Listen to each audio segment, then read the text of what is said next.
Councillor Deb, Councillor Fleur, can anyone hear us? We hopefully. Yeah, we've got you now, Gareth. Chair, No. sorry, thank you. Good. Let's hope that's the end of any gremlins this morning. Right, I'll start again. Gareth D. Jones. Amma. Deb Edwards. Present. Fleur France Morgans. Present. Gareth E. Jones. Present. Karina Kenyon Wade. Carl Lewis. Present. Gareth Pugh. Present. David Selby. Present.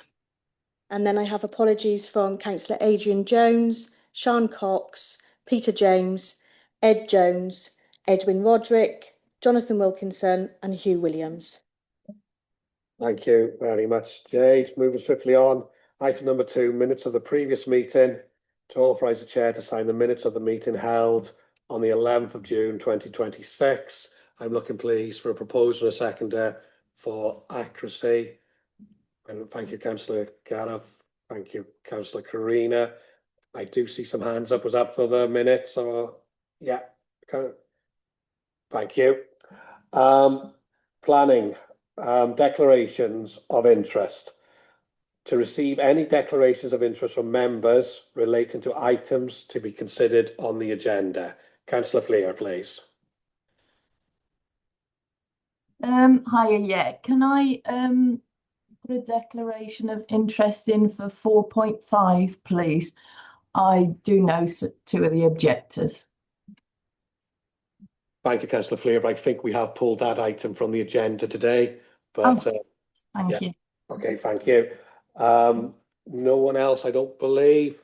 So B, to receive members' requests that a record be made of their membership of town or community councils where discussions have taken place of matters for the consideration of this committee. No. To receive declarations from members of the committee that they will be acting as a local representative in respect of an individual application being considered by the committee. No. And finally, D, to note the details of members of the county council who are not members of the committee who will be acting as a local representative in respect of an individual application being considered by the committee. I believe we have 2 for this. Councillor Glyn Preston, but that item has been pulled. So Councillor Millichap, you wish to declare as well on the first application? Good, thank you very much, and welcome to the Chambers, and congratulations on your recent election. Members, I think that concludes it. So we're moving on to the applications. We have 3 before us now. So I will start by the updates. An update pack was sent out last night. There was another one sent this morning, but that relates to the item that's pulled. So can I confirm that you've all had an opportunity to read? Of course, Councillor Karina's just got to take a minute to read them. If everybody else would like to utilise that time, please feel free to do so.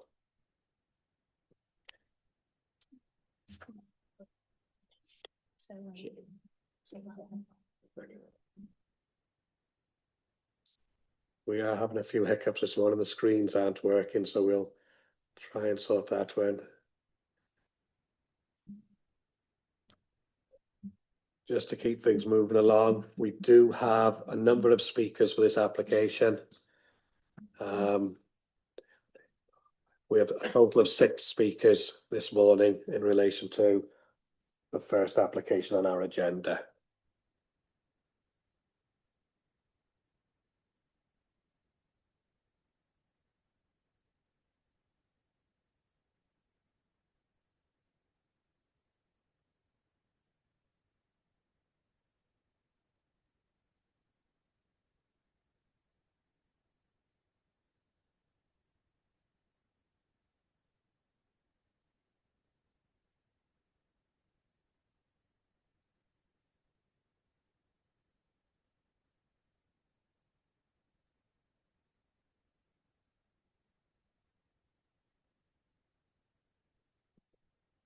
Yeah, all good. Thank you. So the first item before us, 25/1679/FUL. And they're on pages 11 to 51 of the pack, and I think we're ready to go, please. Sorry, I'm now having technical trouble.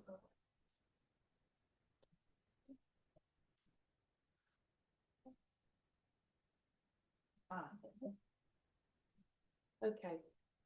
This application is for temporary planning permission for the erection of a meteorological mast of up to 122.5 metres in height and ancillary structures for measurement of wind and weather data with associated stop-proof fencing for a period of 5 years. No, sorry, it's still not working. The mouse work. Try that. You rock that. There we go.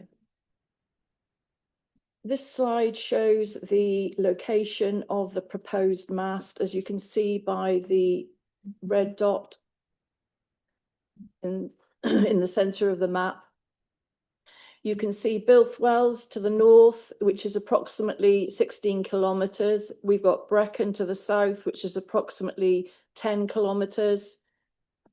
The Sennybridge training area is this hatched area to the northwest. We've also got the villages of Merthyr Canog, Llanfihangel Bran and Pont Farn marked, which are at different distances away from the site.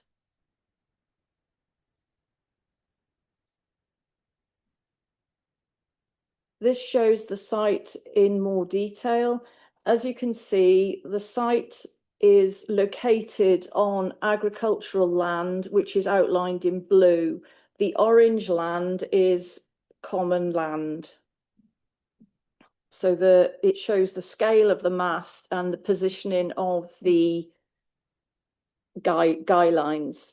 The green dashed lines are public rights of way, and as you can see, none of them are immediately impacted by the mast. This slide shows the elevations and dimensions of the mast. It's proposed to be a galvanized lattice design up to a height of 122 metres.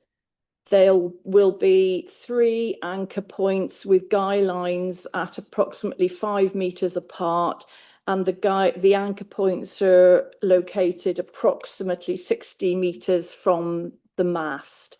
It's a similar design to the other masts that have been given consent throughout the local planning area. This slide shows you again the position of the mast. The orange area shows you the common land, and it's the black dotted line that shows you the proposed access for the traffic that will need to travel to the mast, mainly in terms of construction and decommissioning. It's the black dotted line that you can see, and it follows an existing farm track.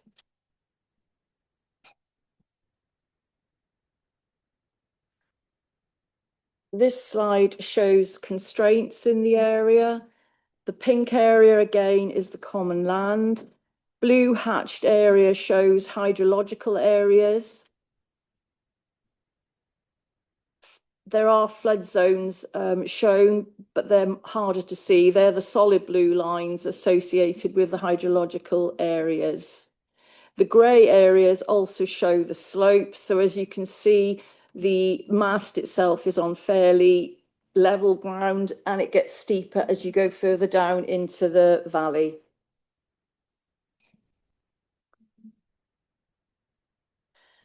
This slide shows the agricultural land classification. The mast is located on agricultural grazing land, which is grade 4, and therefore does not come under the Welsh Government guidelines on land classification, which is up to grades 1 to 3A.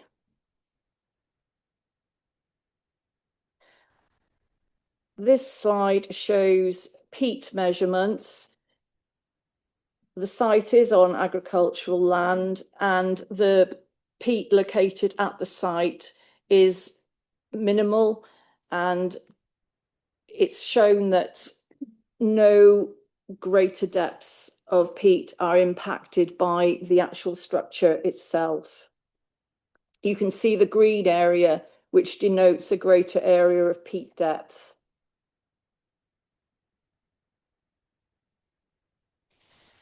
This slide shows the historical assets that are in the area. The zone is up to 3 kilometres away, so they're marked as 1 kilometre, 2 and 3. You can see within the 1 kilometre zone, there are very few compared to a wider area. Third-party comments have pointed out the impact on a scheduled ancient monument, Standing Stone, Mine Richard. As you can see, that's between the 1 and the 2 kilometre zones to the southeast of the mast.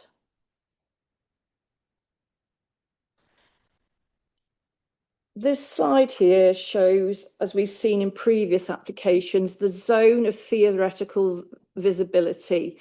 So the yellow areas are the areas from which the mast would be visible. The dotted circular line shows the 11 kilometre distance limit. The stars are the areas, the points at which a landscape assessment has been considered, and the next slides will show you individually where they are. So the first viewpoint is at Merthyr Cannog. So you've got the photograph montage, and then below it the wireline drawing, which shows the position and height of the Met mast. And as you can see at this viewpoint at Merthyr Cannog, the mast will be very visible. You can't see it, it's too small, but below it is data relating to the camera that was used, the lens, the height, and technical information. The second viewpoint is from the Epint, west of the B4520. This is the road that travels over from Upper Chapel over to Garth. This time, as you can see, the position of the mast, which is, if you can see the Met mast written in red, I'm sorry for those of you in the chamber, it's very hard to see. The mast would be barely discernible as a vertical element on the landscape. Viewpoint 3 is taken from a part on the A40, which is just outside Brecon, to the west of Brecon. Again, you've got the wireline drawing, and the Met mast is where the red, below the red. And again, at this point, it's hardly discernible. Viewpoint 4 is taken from a point on the B4519 to Garth. I apologise, I've lost my notes for some reason this morning because of the technical issues. So the earlier road was the Brecon to Bilth road. This is the one that's the viewpoint from the Upper Chapel to Garth road. And again, you could see the Met mast wording, and below that, the position of the mast. Finally, the fifth one is the Ptlrw viewpoint on the Epint Way. And again, you can see from this distance, the Met mast is hardly discernible. So the principle of development is focused on policy RE1. The Met mast is what is the application for? It is not for wind turbines themselves. It's intended to gather meteorological data to inform whether or not it would be viable to pursue a renewable development proposal in the location. Therefore, the application falls within the scope of associated infrastructure under policy RE1.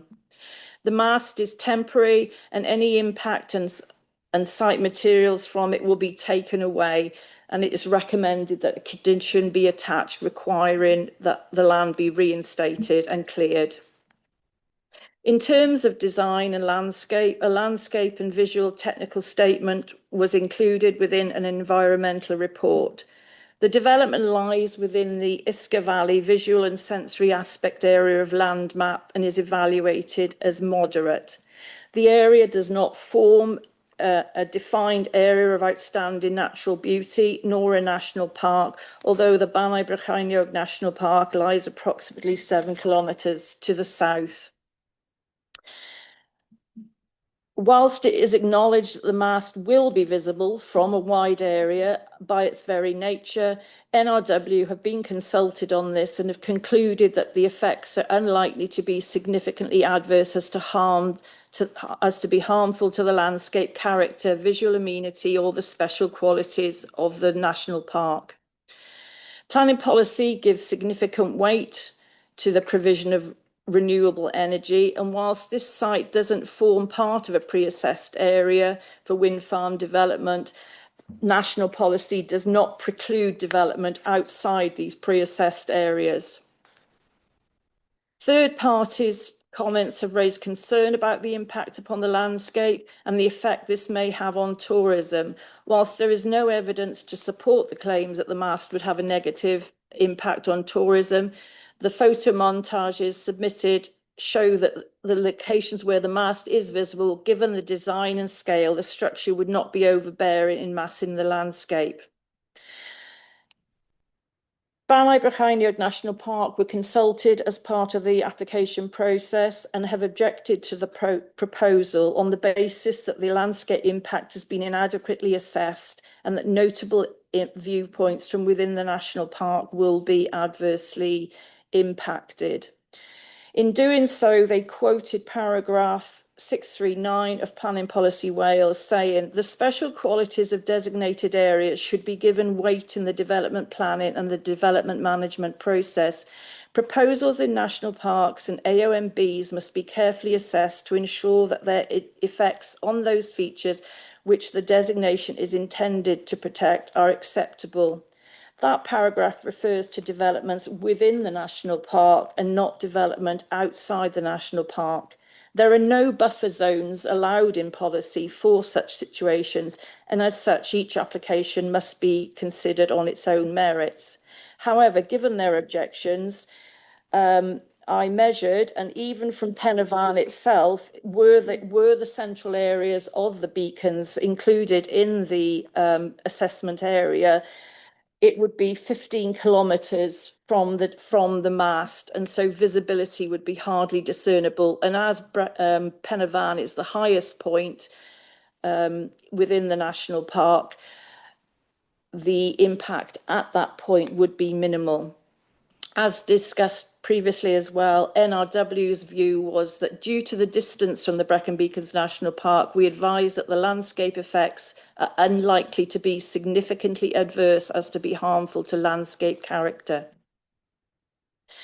In terms of decommissioning, the proposal is that the mast will be entirely cleared from the site and the site will be restored to its original condition, and it's recommended that a condition be attached to secure this. Third-party comments have raised concerns about concrete and permanent foundations, but there are no permanent foundations and concrete will not be used. In terms of highways, the Highways Authority have been consulted and have no objections. Third-party comments have raised concerns about highway safety, but in terms of construction, the mast will be erected with the use of one digger and a 4x4 vehicle with trailer, so there will be minimal journeys.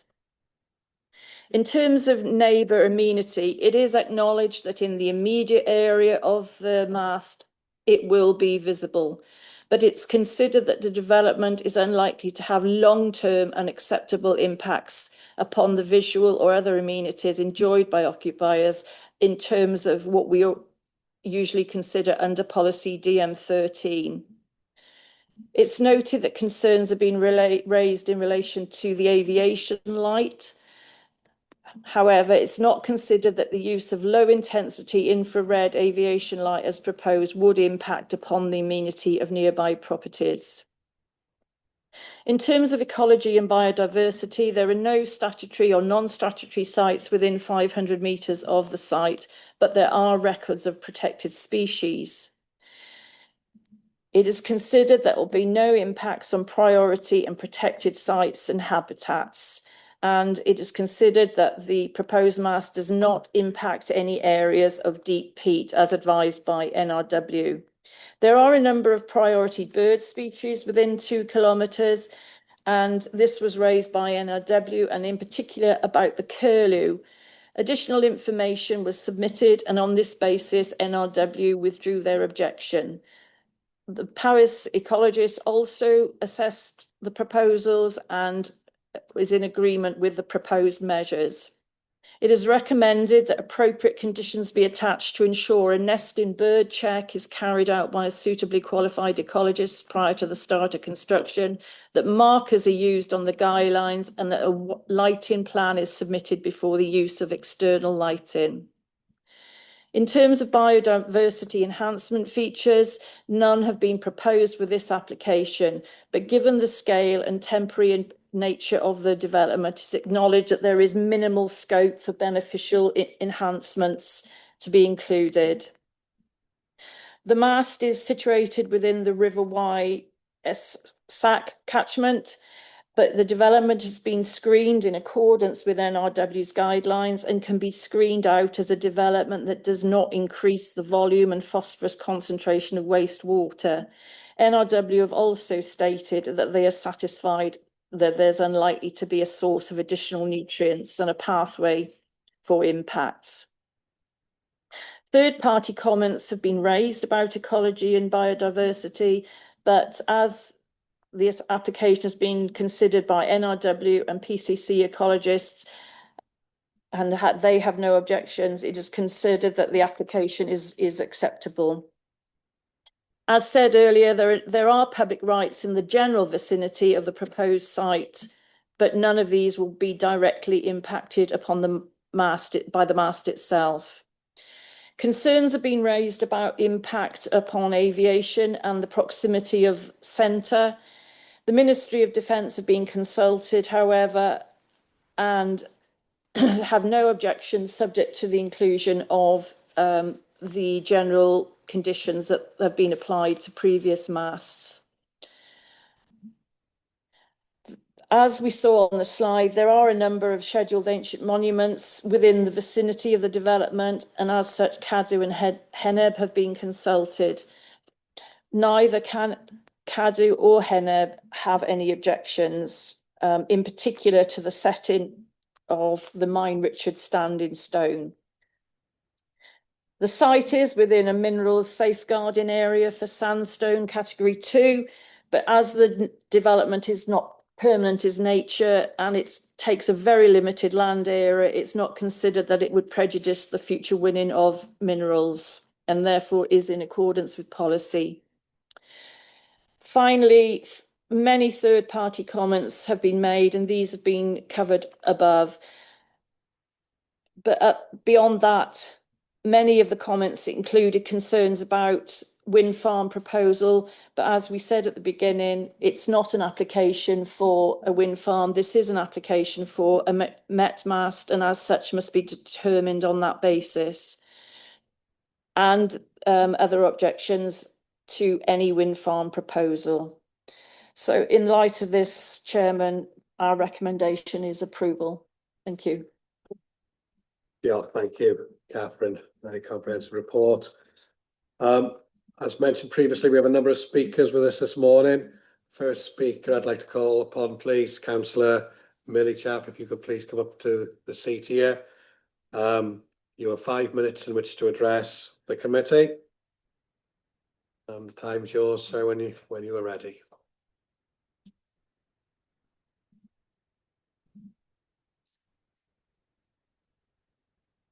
Thank you. Good morning. Thank you for the opportunity to speak. My name is Colin Millichap, and I have recently been elected to the ward where the Met Mast is proposed to be constructed. And my request here today is that the mast decision be deferred for 1 month until the 6th of August. I was only elected last Friday and have had very little time to gain opinion of the residents of Isker, Hondi, Isuf and Llandough ward. The ward has been without a councillor since the Welsh Assembly elections and have had only a couple of days to express their feelings about the mast construction. Thank you. Thank you, Councillor Millichap.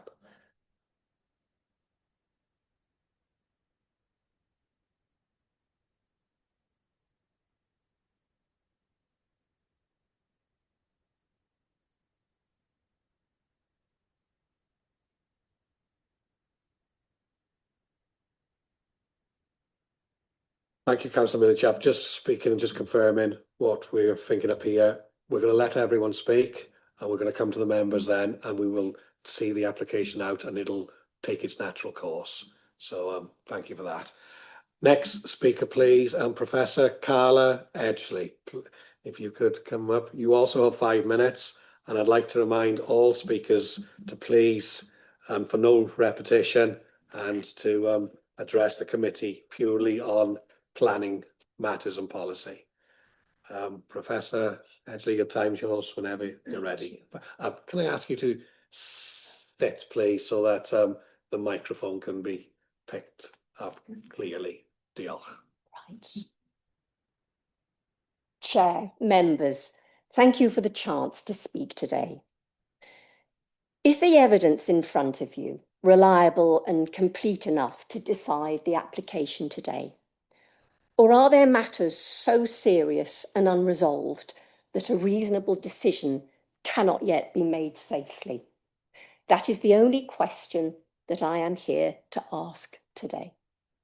I'm a local resident. I'm also a professor of critical accounting at Cardiff University, a chartered accountant with audit experience.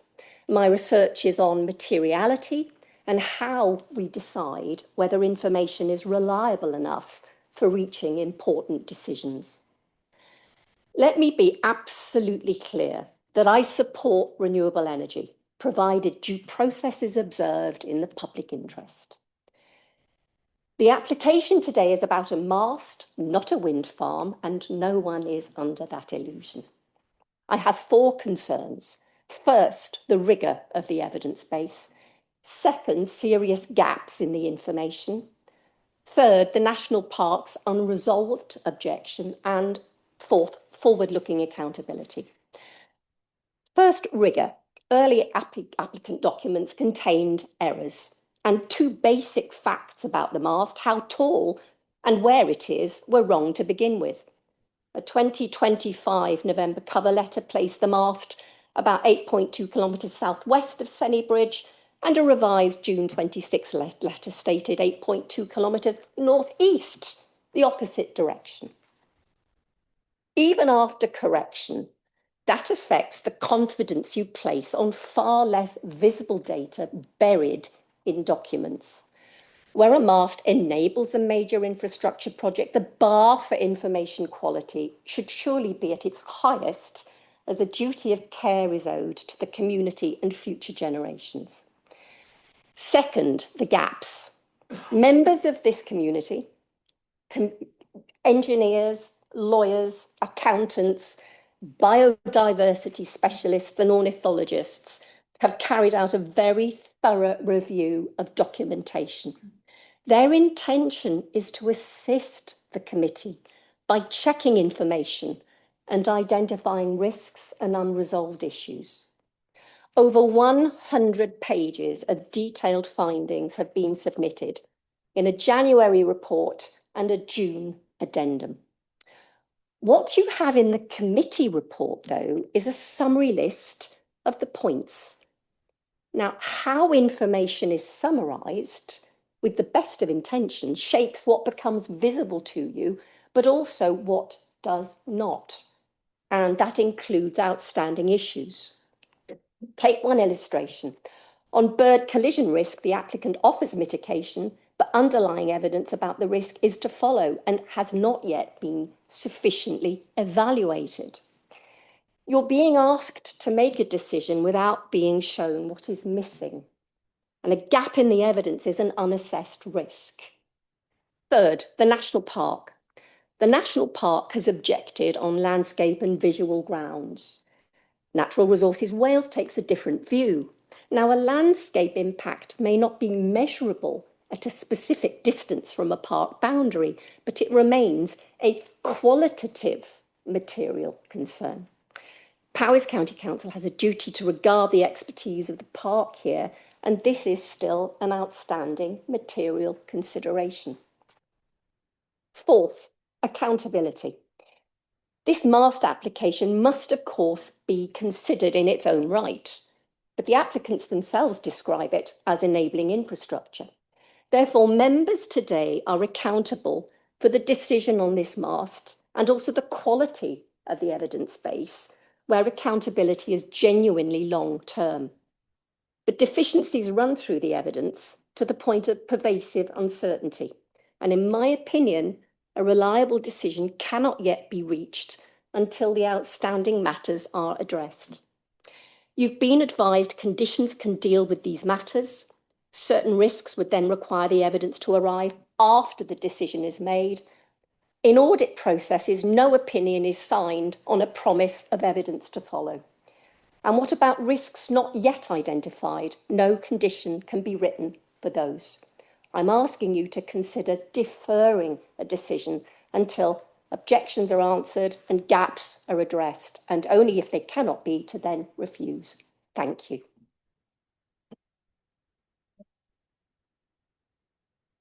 Thank you. Thank you very much, Professor Edgley. Can I now ask Paul Swan, please, to come over? Is he online? Yes, I'm here. Thank you, Chair. Excellent. Thank you, members, for this opportunity to speak to you this morning.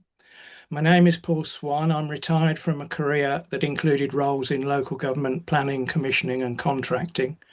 I've lived in Llanfihangel, Nant Bran for over 11 years. Several residents are speaking today, and as far as possible, we've divided the evidence to avoid repetition. However, we all share some serious concerns. I'm not questioning the conclusions of the statutory consultees on matters within their remit. My concern is with the evidential and procedural gaps that remain. As the officer mentioned, under the heading Principle of Development, the report describes this proposal as infrastructure that is associated with a potential future development of wind turbines. The applicant, Garrigvowr Energy Park Limited, a subsidiary of Butte Energy, says exactly the same. Its environmental report explains that the mast is required to determine whether the site could viably and efficiently support a future large-scale wind development. The officer and applicant agree. This is enabling infrastructure for the proposed energy park. Yet on page 46, the report advises members that this application relates solely to the meteorological mast and does not include any proposal for a wind farm. And in relation to some third-party representations, these objections appear to mistakenly believe that this application is for a wind farm proposal. Residents are not mistaken. They are simply making the same connection that the report itself makes on page 39.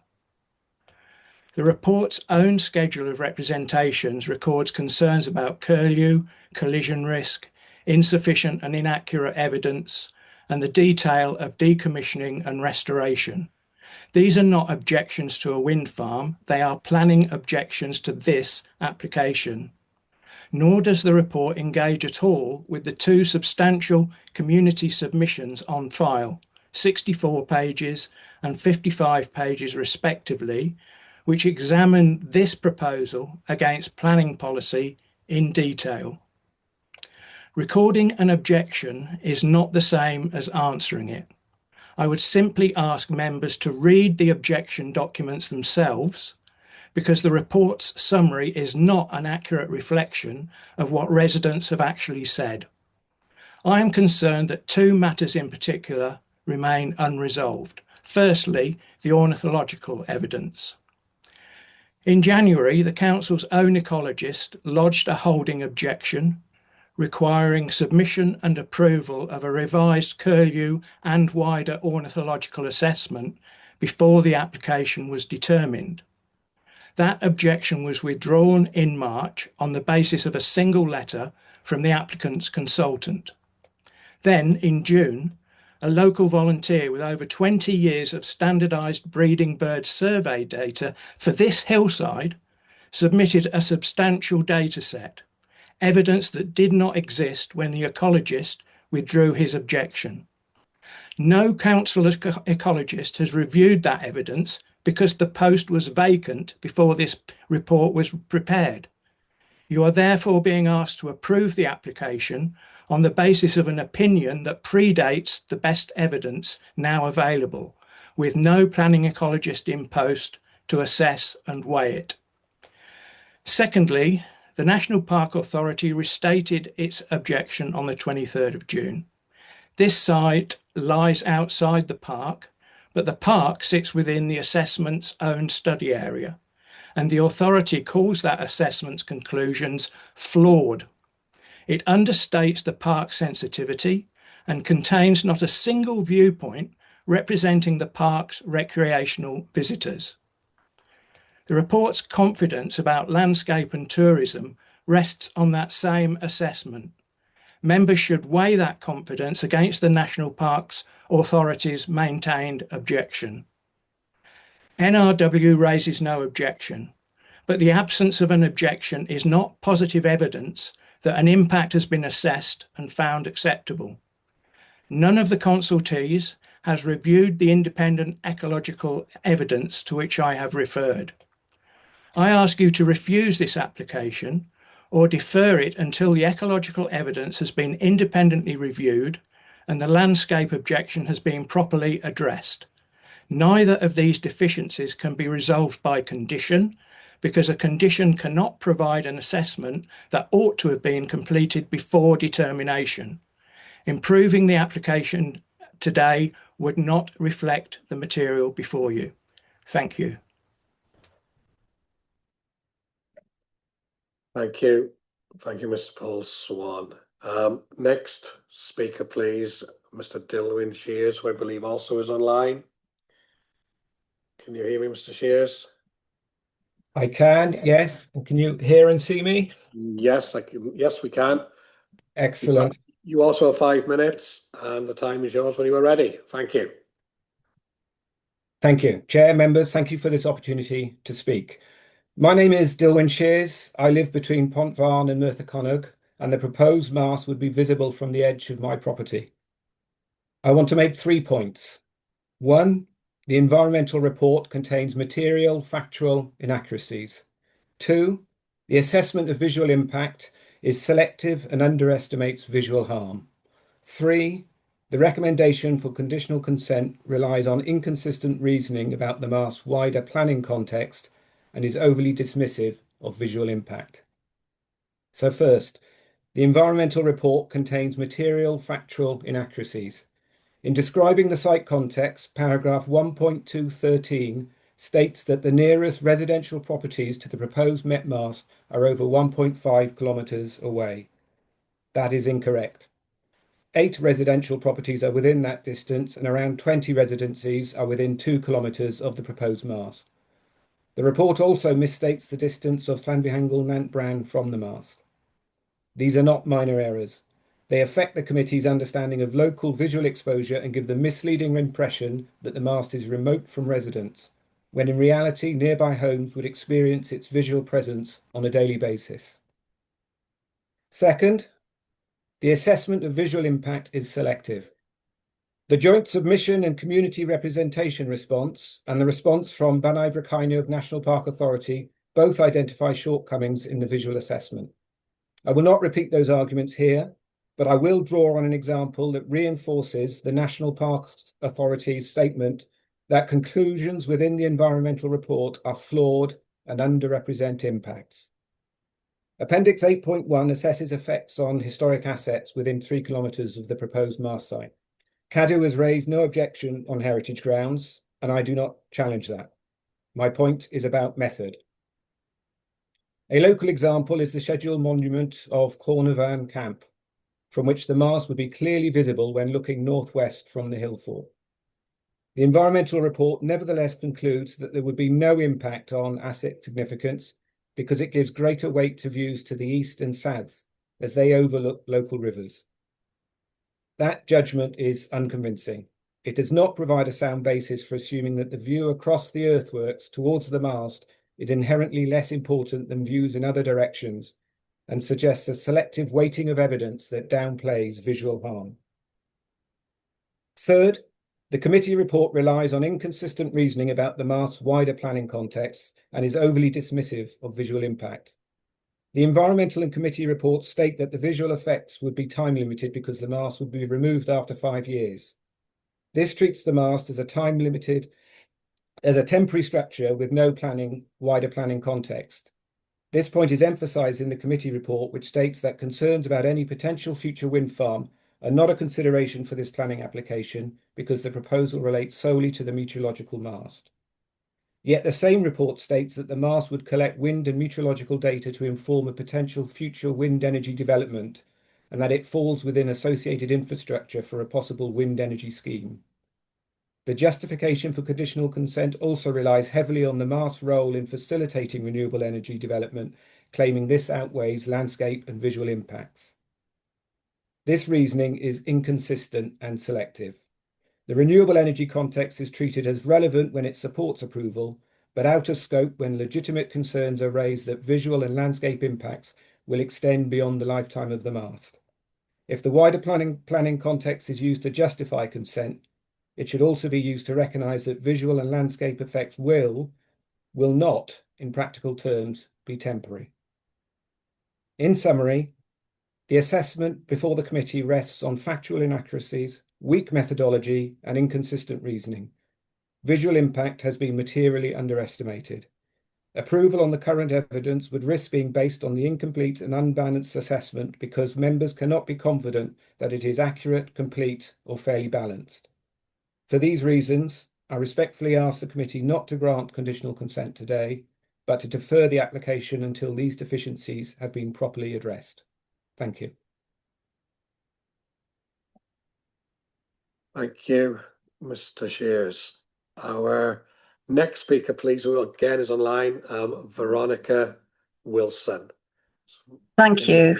Perfect. There you go. You also have 5 minutes, and the time is yours now. Thank you. Thank you. Chair, members of the committee, my name is Veronica Wilson. Thank you for the opportunity to address you today. I speak on behalf of the community represented by our joint submission report and subsequent technical addendum submitted to Powys County Council on the 4th of January and the 23rd of June respectively, and authored by Gary Smith. The community has prepared 2 substantial technical reports examining landscape, ecology, ornithology, peat, hydrology, cultural heritage, planning policy, and the additional information submitted during the reconsultation process. Together, these submissions represent the work of over 50 named residents, professional experts, and elected representatives who have spent the last 8 months carefully reviewing this application. I want to make the following 5 points. First, this application has changed very little since our joint submission was made. The applicant has clarified the height of the proposed mast, but clarification is not the same as evidence. The applicant was given a second opportunity to address concerns. Many of the most important questions remain unanswered. Second, the issue before you today is not whether the community has proved this application should be refused. The issue is whether the application has provided sufficient evidence to justify approving it. Our technical addendum on page 51 concludes with a summary of the material issues that remain outstanding following the reconsultation. There are 12 of 13 outstanding issues which still remain. It demonstrates there is still, for example, no reassessment of the National Park Authority's viewpoints requested by the BPNP, no site-specific bird collision risk assessment or assessment of nocturnal bird movements, no substantive peat or hydrological assessment despite the priorities of Wales's legislative framework on peat in Planning Policy Wales 2024, and no restoration strategy or financial guarantee for restoring the site. Members, these are not minor technical disagreements, they are significant gaps in the evidence. Much of it simply has not been produced by the applicant. Third, during the reconsultation process, approximately 20 years of site-specific ornithological records were submitted by Mr. Gareth Rees, an established British Trust for Ornithology breeding bird survey surveyor. That long-term local evidence is directly relevant to understanding curlew and other important bird species around the proposed mast. Yet our review concludes that this long-term local evidence has not been incorporated into the applicant's assessment, and there has been no transparent reconciliation between those records and conclusions now being relied upon. If 20 years of locally collected bird data was submitted during consultation, why has it not resulted in a revised ecological assessment? Fourth, planning decisions must be based on robust evidence. Where important uncertainty remains, the precautionary principle exists for precisely this situation. So before you vote today, I ask you one question. Can you honestly say that every material environmental question has been answered? If the answer is no, if significant uncertainty remains, if important evidence is still missing, then approval today would not be an evidence-based decision. It would be a decision made despite acknowledged gaps in the evidence. In those circumstances, we respectfully submit, if there is no further clarification from the applicant, refusal is the only decision consistent with a robust, transparent and precautionary planning process. And fifth and finally, if members have not yet read the community's technical submission and its subsequent addendum, including the summary of outstanding issues, we respectfully ask that it is considered before any decision is made. The community prepared that work to assist you in reaching a fully informed decision, and we simply ask that all the material planning evidence is before you cast your vote. Thank you very much indeed for your attention. Thank you very much, Veronica Wilson. Our final speaker on this application, I'd like to ask Mr. Jack Pugsley, the agent, to address us. He has a combined time of 20 minutes. Good morning. There you go. Perfect. Thank you, Chair. Again, thank you to the speakers that have spoken this morning. I would try to address the matters as raised, if useful to members of the committee. Firstly, congratulations again to the councillor on recent election, and I note the time period, and that's a matter for the committee to talk around in a minute. I think you suggested, Chair. That said, I do note that the previous ward councillor did submit a representation on the application, which is in the report, and again would include correspondence from his constituents. But again, I will let yourself and the committee deal with that shortly. Moving on to the other speakers, again, I'll try to summarise rather than repeat, as you'd imagine. The rigour of evidence is the sort of first point raised. As you'd imagine, we've had no objections from statutory consultees and the specialists therein on the rigour of the evidence provided, whether that's NRW, CADU, HENEB, Powys County Council officials, etc. So again, I take the point, but the specialists that are advising the council on this application have not raised as much, and I'd like to proceed on that basis that they would flag as much if they had any concerns therein.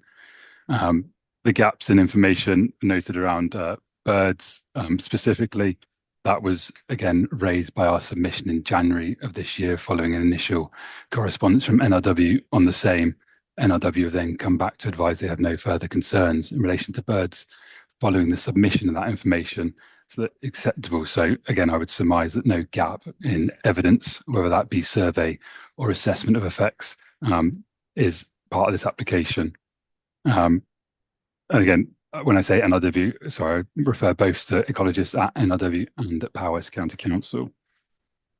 The third point raised around Brecon Beacons National Park, or Banner-Brocainog, apologies, National Park, and the expertise and the sort of correspondence between them, but then also those raised by NRW.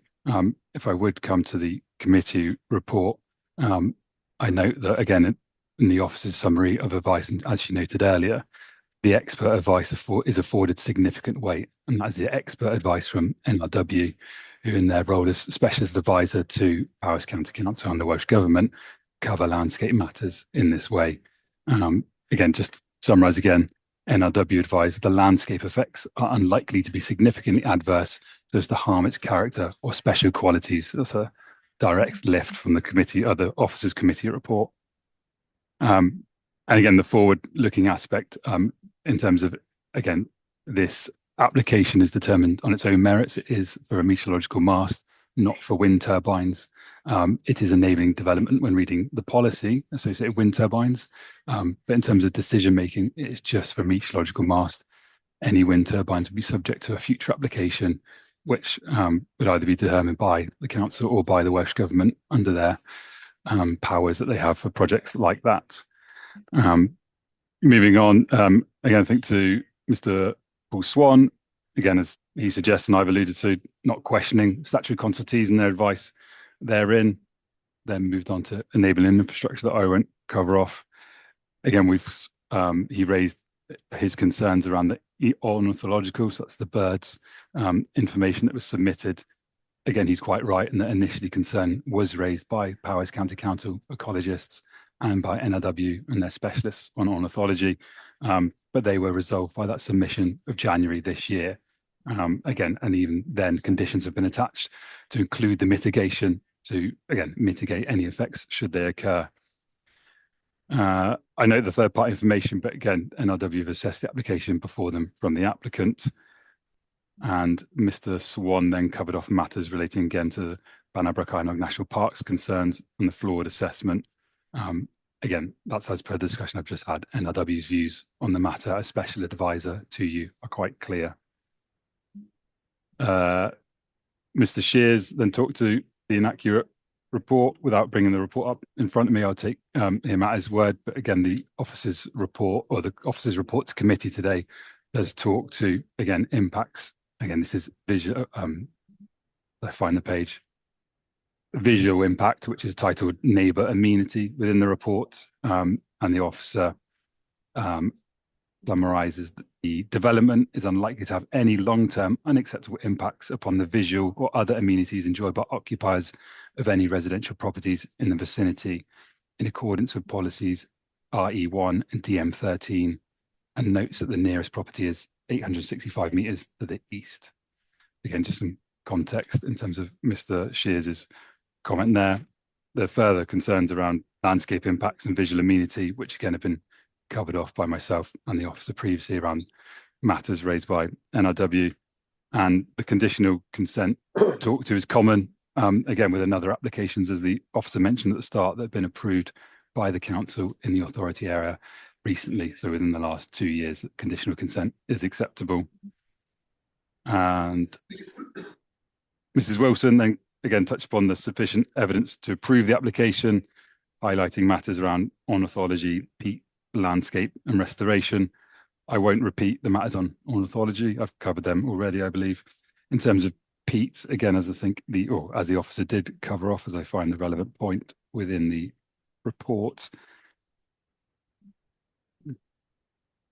Bear with me, and I appreciate I did have 20 minutes, but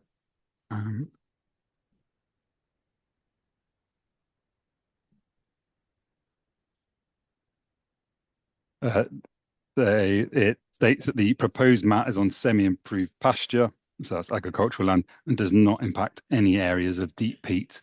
Again, that was visually shown by the figure at the start of this presentation, where peat, where present, is located to the north and outside the red line boundary of this application. So again, NRW is satisfied in that instance that no impacts to peat would occur. Landscape matters I've talked to already, Chair and Committee, and restoration is secured by condition on this application. I believe it's condition number 3, again, which is consistent with the approach taken by, the council for other Met Mast applications in the area. So I believe that this is my one opportunity, but I believe I've summarised the sort of matters raised by the other speakers. If I may, just to finish off, and again, it was covered by the officer in introduction, but I think it's important. Powys County Council Environmental Protection had no comments to make in the application. Ptlrw Cymru Welsh Water had no comments. Powys County Council Land Drainage had no comments. Powys County Council Highways had no objection. NRW, following consultation and updates, now have no objection, subject to the imposition of conditions which are included in the report before members. The same can be said for Powys County Council Ecologists. Again, no concerns following the submission of additional information. Civil Aviation Authority have no comment, neither do Arkiva. HENEB have no objection, and there are no obvious implications to their interests, that's archaeological interests. CADU have no objection. The Ministry of Defence and their Defence Estate Safeguarding have no comments, and the Ministry of Defence, their safeguarding team, have no concern with the development, subject to the imposition of conditions, which are the final 2 conditions on the report before members. So in summary, Chair, Council members, in line with the recommendation, we are minded that the information provided is suitable and robust and can be approved. Thank you for your time, Chair.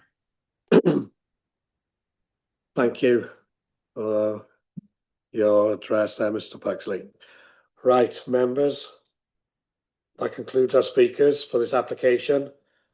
I'm over to you, and I'm looking for the first member who wishes to kick the debate off.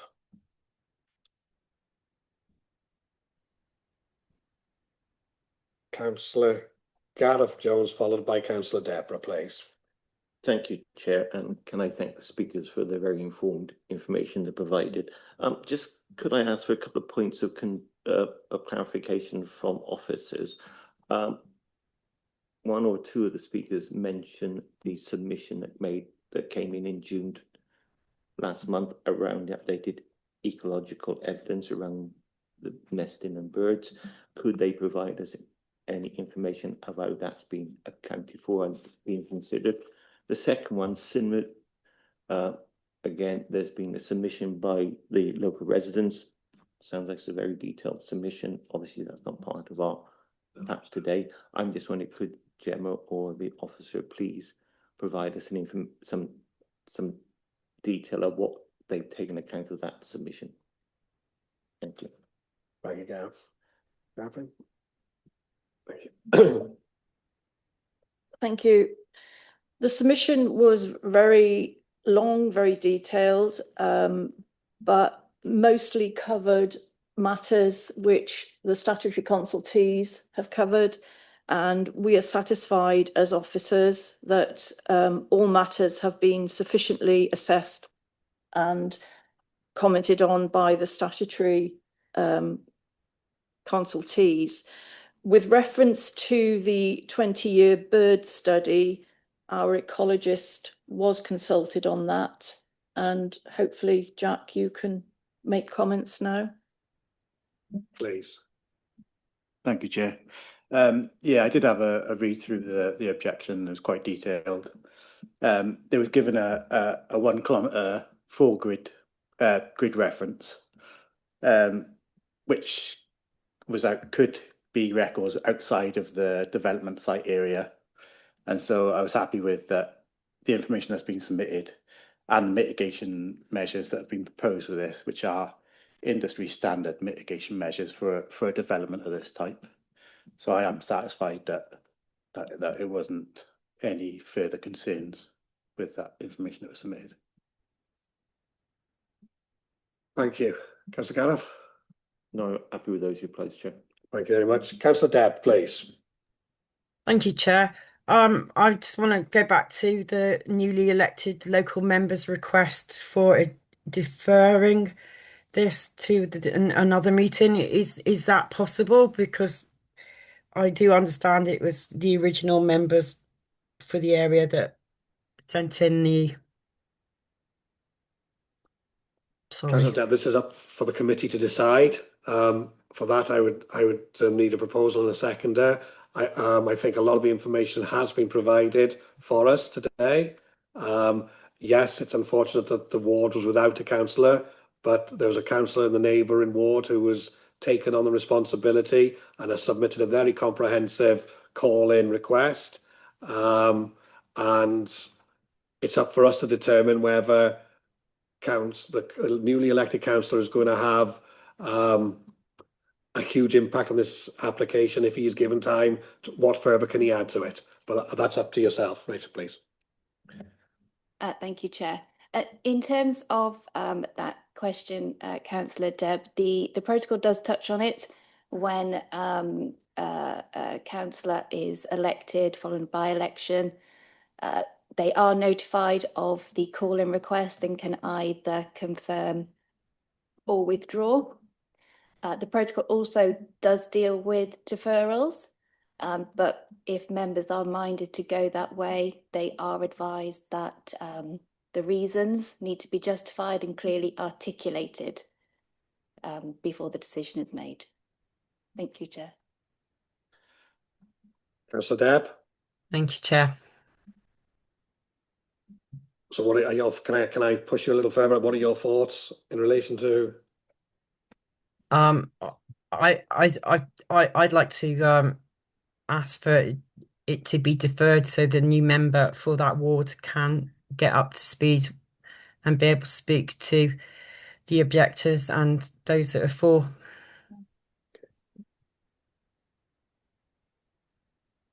Okay, thank you.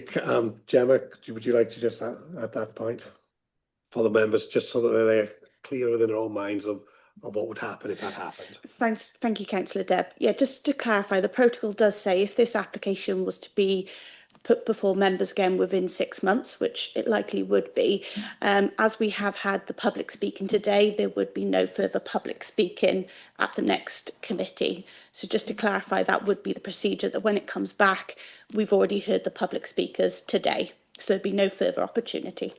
Thank you. Councillor Gareth? Yeah, just on the point of clarity. Thank you, Chair.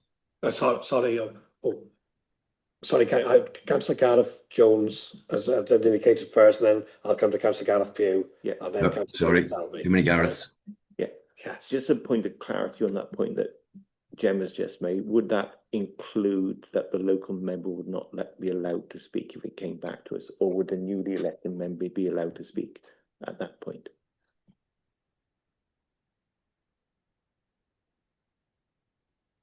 Just bear with us when Rachel double checks the legalities.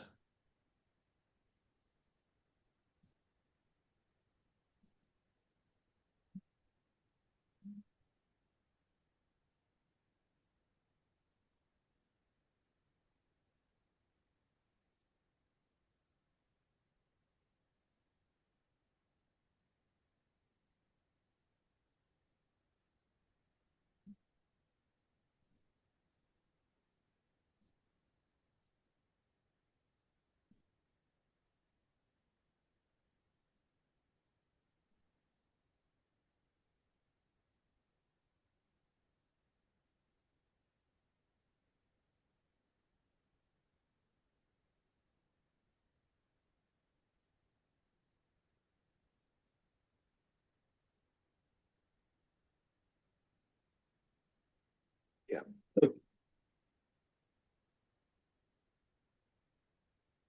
Well, do you want to break? Are you happy for?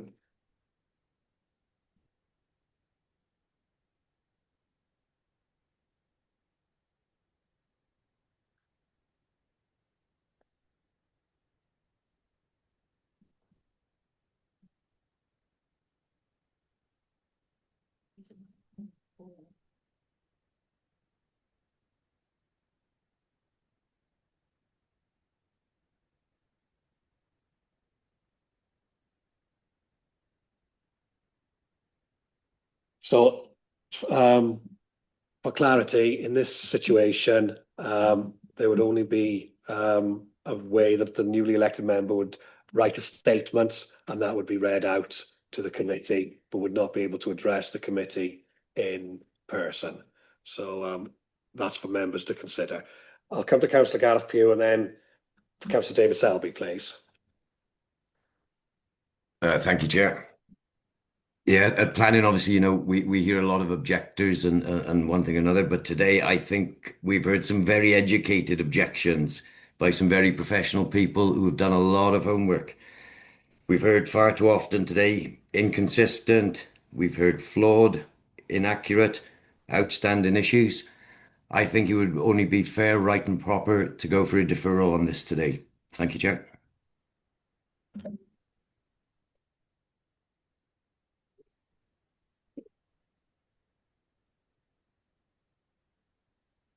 Is that better? So I take it Councillor Deborah proposed, Councillor Gareth, that was a seconder. I'll come to Councillor Selby, please. Just clarification, Chair. If we're talking about a deferment, does that mean that this group of councillors, members of the planning committee, would be the only ones able to take the decision? So we need to be very clear about quorums.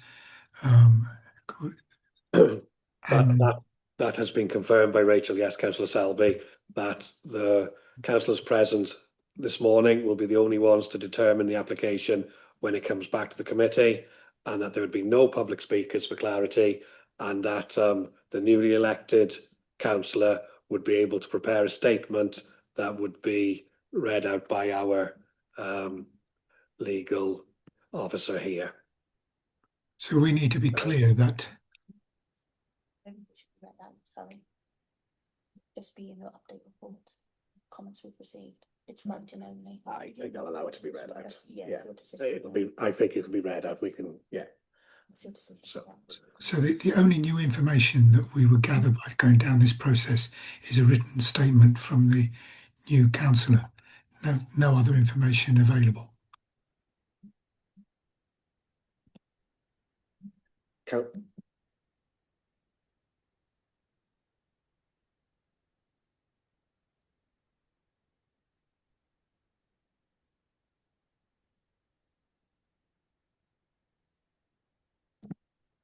Councillor Selby, it depends on any reasons proposed for any deferral as to any information that may come back before a reconsideration. Does that assist? Yes, it does. Thank you, Rachel.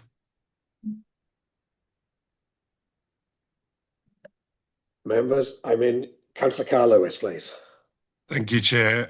Whilst I support deferment, I don't think it's been made clear by the proposer and articulated to why we are going to deferment, and I request, Chair, a little bit more clarity on the reasoning behind that, please. Thank you. Thank you, Councillor Carl, helping me out.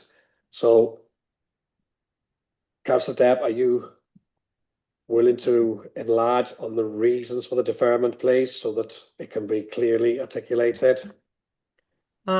Yes, Chair.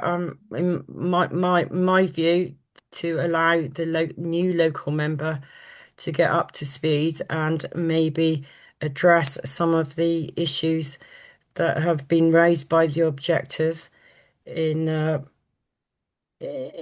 missing evidence.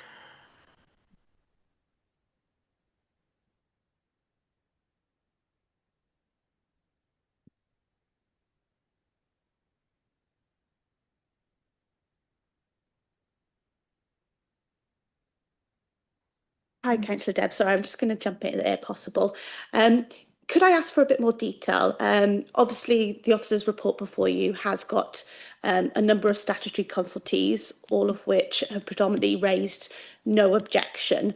So if we could have more clarity for officers to know exactly the concerns raised today, which you don't consider to be addressed, we can obviously then go back to those consultees and directly ask those questions if possible.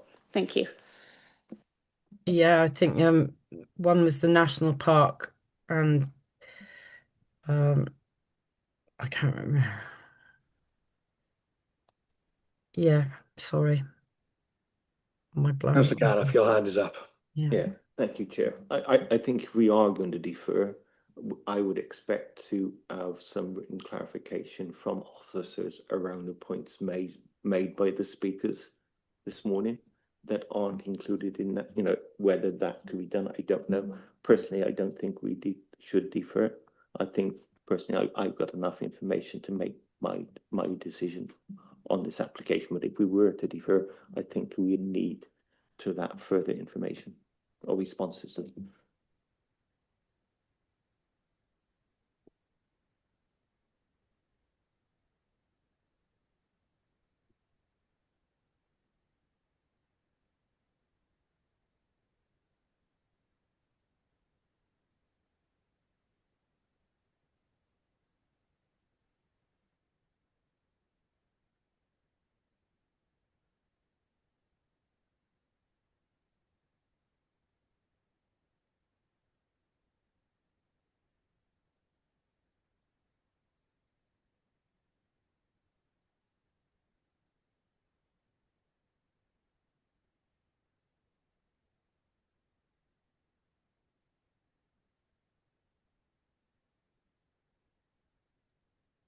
Thank you, Chair. Members, I'm not hearing from the floor any firm reasons here. I think we need a bit more discussion. Our officers here to guide you, but in terms of determine this application or deferral, we need a bit more discussion and more reasons to go forward. Thank you, I think. Councillor Selby. Hopefully to be helpful. I just, in my mind, going through what we would gain by deferral. And obviously my new colleague, I accept that the person could be up to speed. But in effect, all they'd be able to do is to write a note to this group of councillors. There will be no other information able to be raised because the discussion is we're having now. So I'm not sure we'd achieve very much in terms of reaching conclusions by having an extra input next meeting. Councillor Hugh and Councillor Deborah again. For me to accept this proposal and second it, I think we want a specific reason, whether it be a planning issue, whether it be in relation to the elected councillor, the newly elected councillor. If we can have a specific reason for that, I'll go to the vote. If not, I think we're going to proceed with the application. Rachel, are you content with that? Councillor Pugh, Councillor Deborah, can you please give a specific reason that you would like a deferment? We are going around in circles and I apologise. Chair, yeah, I would go for deferment after listening to the objectors. Okay, I should have took more notes. Obviously, I was just writing down the words of inconsistent, flawed, inaccurate, outstanding issues. So based on the objections that we heard, did you take notes? Has anyone took notes? But based on what I've heard today, I think this goes for a deferment. Based on what Dilwyn Shears, is it Mr. I didn't catch his name, Colesway, based on their objections, I would want a deferment, and a lot of issues there need clearing up from what I could see. It's a big application, and I think it should be given a fair shot. We need to know the specific issues, Councillor Pugh, because I'll go back. The issues are what was raised by the two objectors, at least the two objectors, Dilwyn and Mr. Colesway.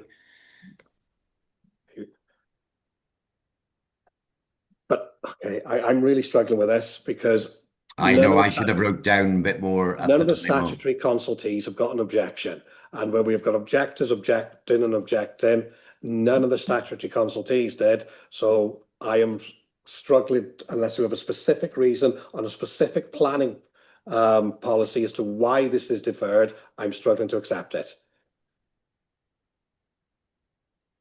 Hi, Chair. Hi. Is there no way that we can defer it, not under planning, but under the fact that we have a new member for that ward? that isn't quite up to speed yet, or do we have to take the old information from the original members? Councillor Deb, it's for you to consider, to weigh up and to justify in your proposal for deferment on that basis. So if I propose that we deferred it because there is a new member for this ward that needs to get up to speed with the planning in his area, how could I word that to allow that? I think, Councillor, you just did word that. Thank you. Can I propose that then, please, Chair?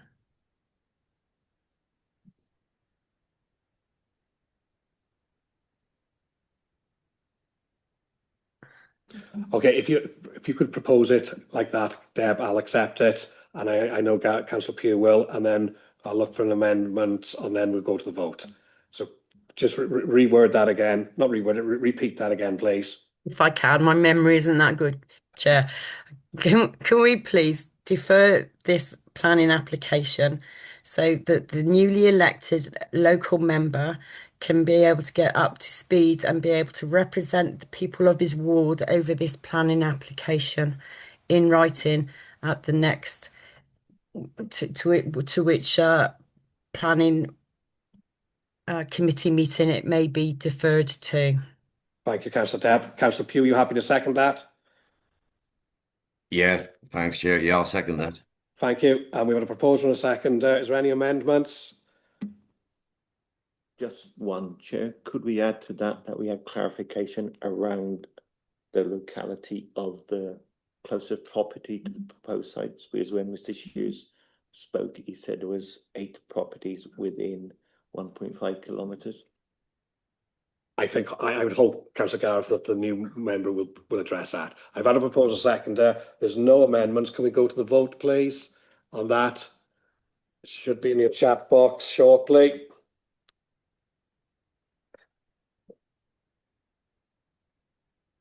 Yeah, it's there now.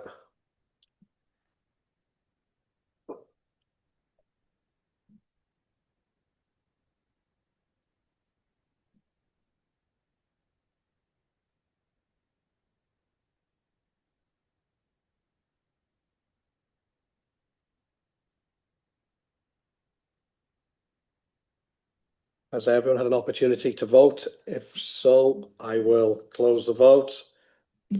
Jade, please. We have 5 votes for, 2 against and 1 abstention. Very good. Thank you, members.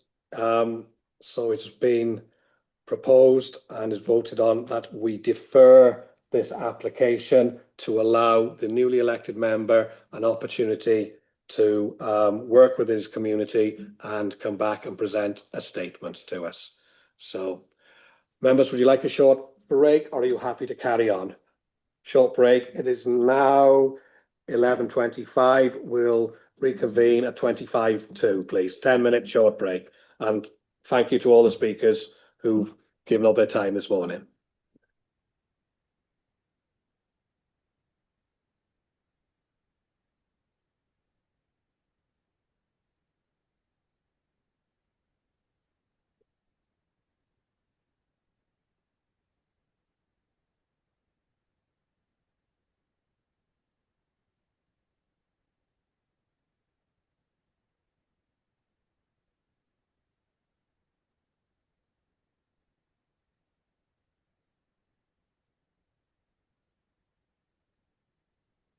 Okay.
I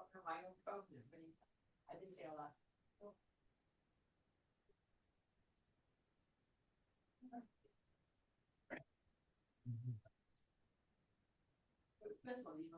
Oh yeah, oh yeah. Oh, did we left it down? Oh, God, dead on.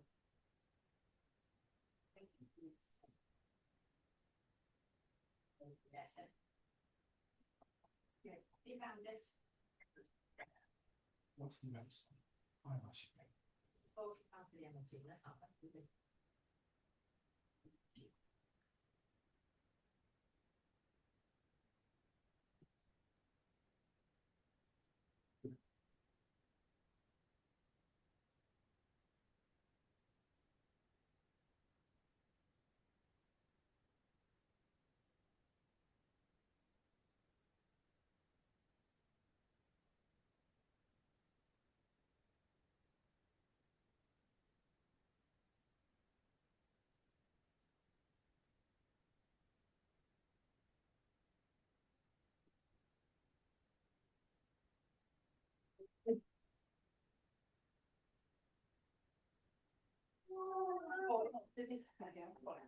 Så shit ar y llwybr.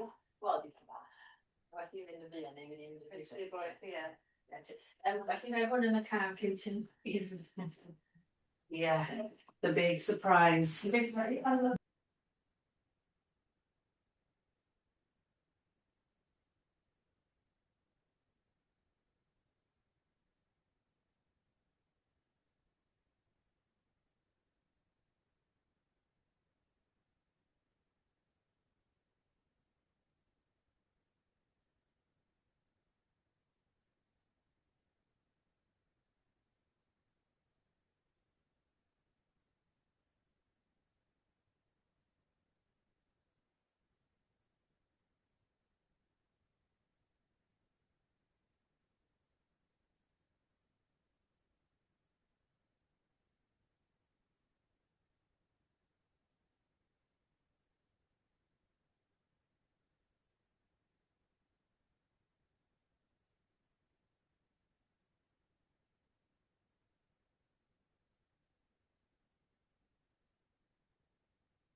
Right, hopefully everyone's back online and back in the chamber.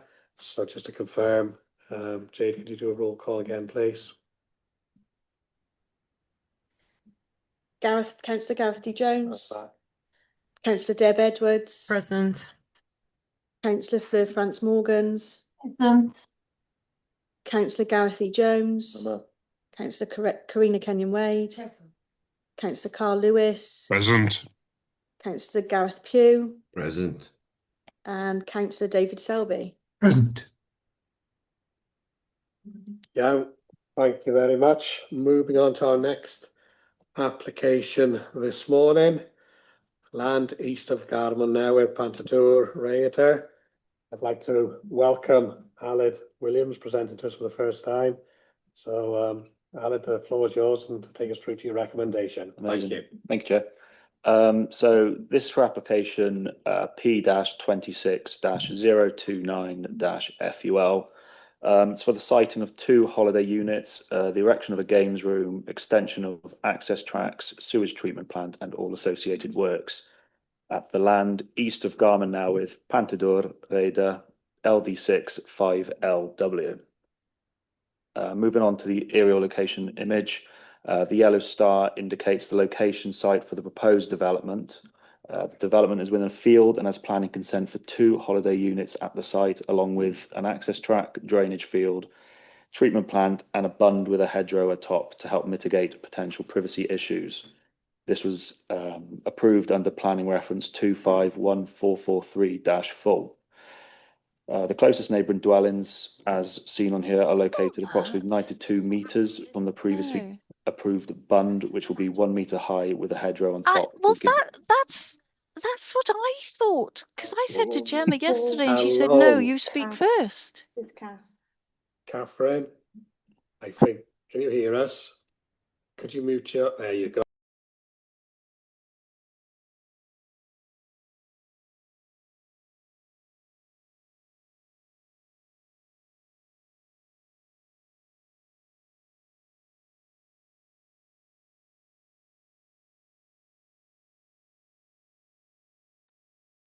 Sorry, Chair. We can't hear anything at home.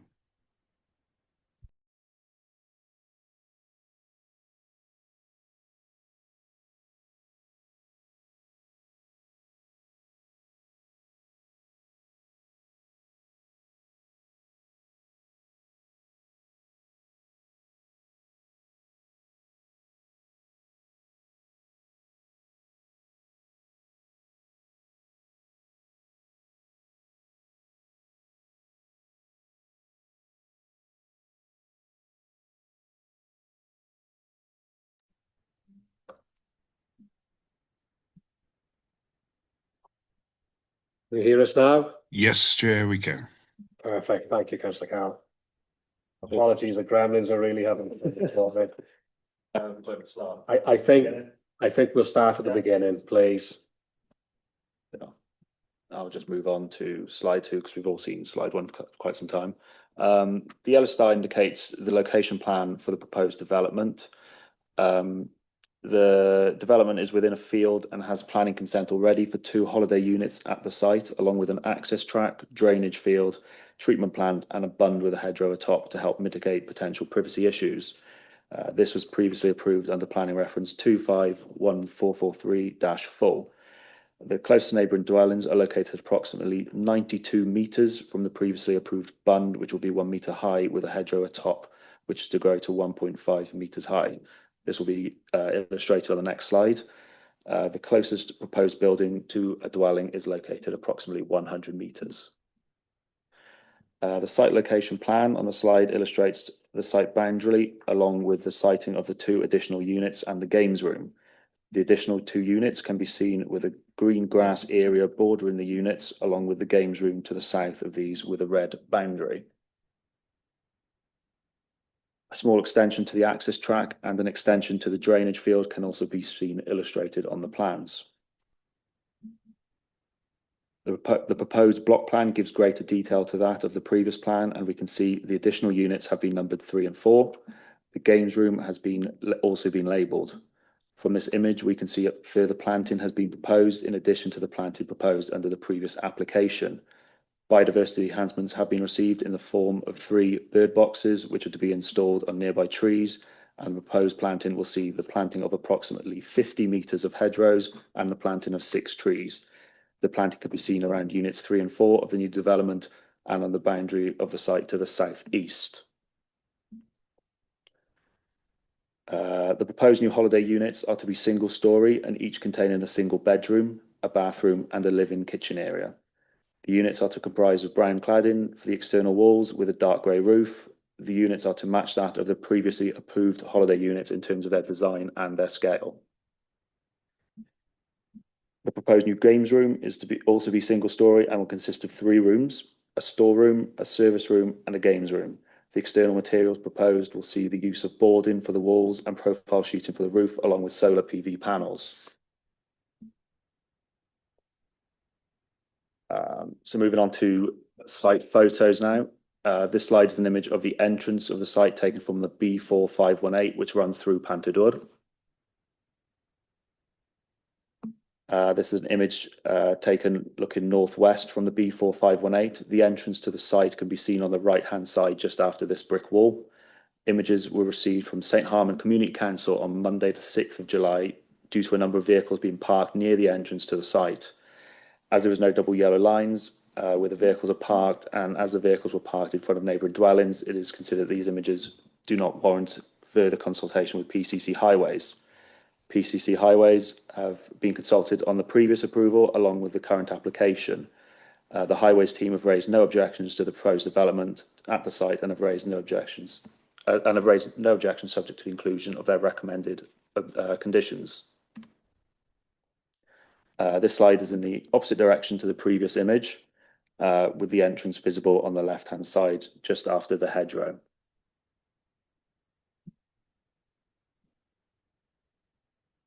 This image illustrates the track which has been constructed as part of the previously approved application up towards the site.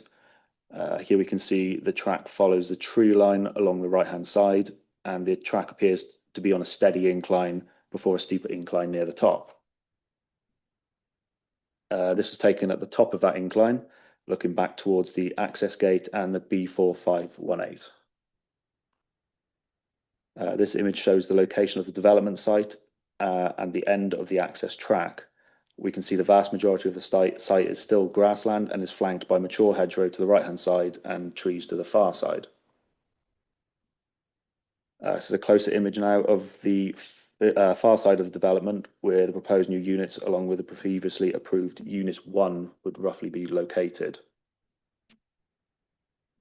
This is taken from the same location as the previous image. This looks out west towards the closest neighbouring dwellings and the B4518. Similar to that previous image, this was taken further north up the field, closer to the location of the previously mentioned trees. And this is an image located near the top of the incline with the flat section of the field visible and the houses more clearly visible. So this is the final image, looking out down the far side of the field along its northern boundary. The U1263 unclassified access road is located on the far side of that hedgerow you can just about see at the bottom of the image. Yeah, so to conclude on this application, the officer recommendation is one of approval.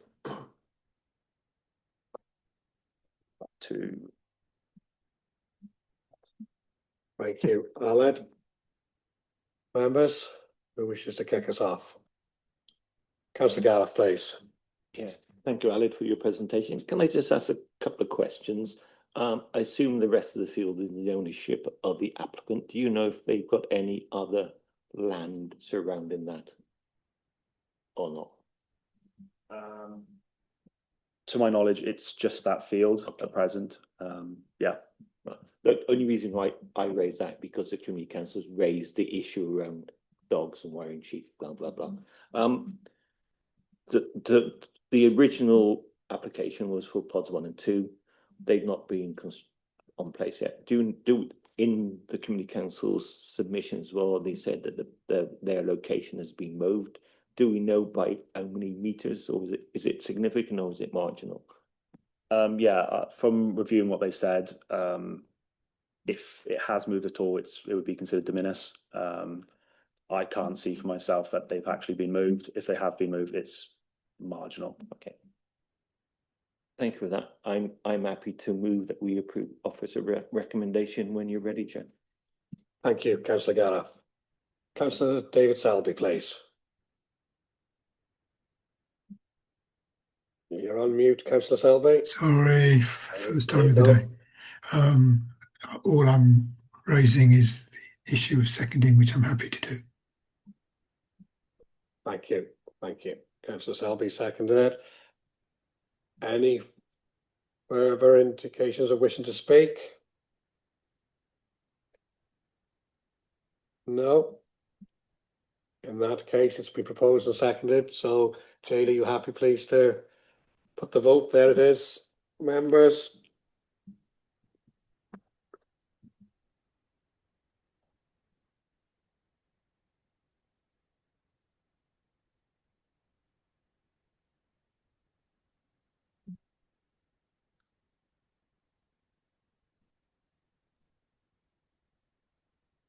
Has everyone had an opportunity to vote? There's a couple missing, I believe. Chair, could Jade check if I voted? Because I think I double pressed it too many times.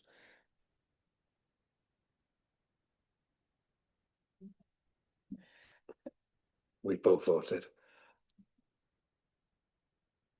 Anyone experiencing difficulties, please?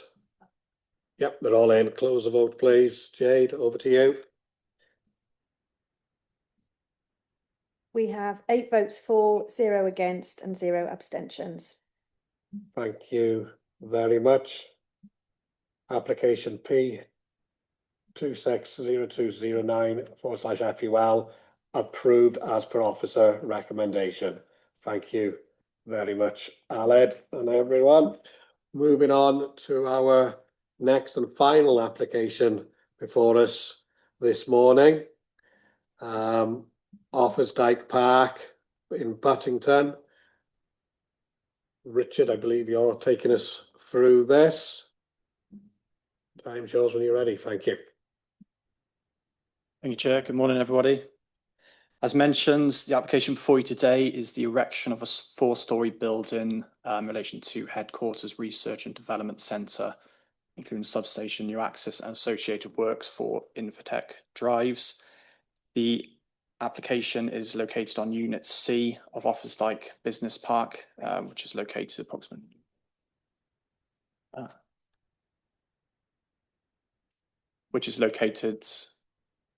approximately 1 kilometre east of Welshpool. Here on the aerial location plan, denoted by the yellow star, you can see the plot in question, and the development to the south and around is the industrial park. To the west, you've got Welshpool. On the screen, here is the site location plan, which shows Offansdyke Business Park. The red area is the site in question, in which the proposal will be located. The blue boundaries are Infotech, the other land and sites within their ownership on Offansdyke Business Park. The access will be provided off the A458 trunk road, which runs east to west, which provide access into Offansdyke Business Park.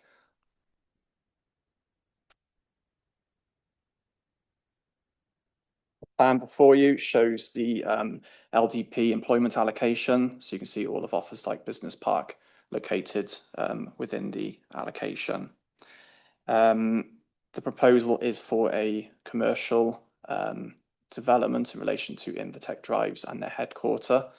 It's considered that it meets a principle of development. The site is also located within the Bro Havering Regional Growth Area for Mid Wales, and it's also considered compliant with Future Wales Plan and Policy. So the site in question, this is a bit more of a zoomed in image of it. There is a number of constraints that run through the site which kind of limit the developable area for the building being proposed. So the green area, there's a high-powered gas pipeline that runs through the site. And then the green area is basically the easement afforded to either side of the gas pipeline. You have overhead lines to the left of the site in red, which run through the site as well. And there's a corresponding easement either side of those overhead lines. So the pink in the center of the area is basically where the building will be located, to take into account the specific site constraints that are afforded at this location. So on screen, you've got the proposed site layout. Quite a simple layout, really. You've got the access in the bottom right-hand corner leading into the car parking area. Then you've got pedestrian routes towards the building, which is located centrally. And then underneath the overhead power lines on the left, you've got landscaping areas and sustainable drainage solution located.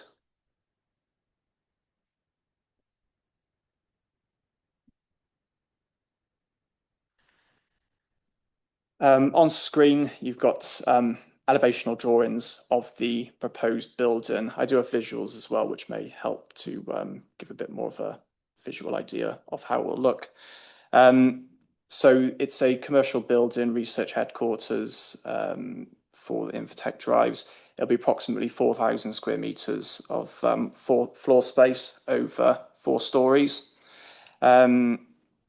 As mentioned, the site layout is dictated by the constraints on site.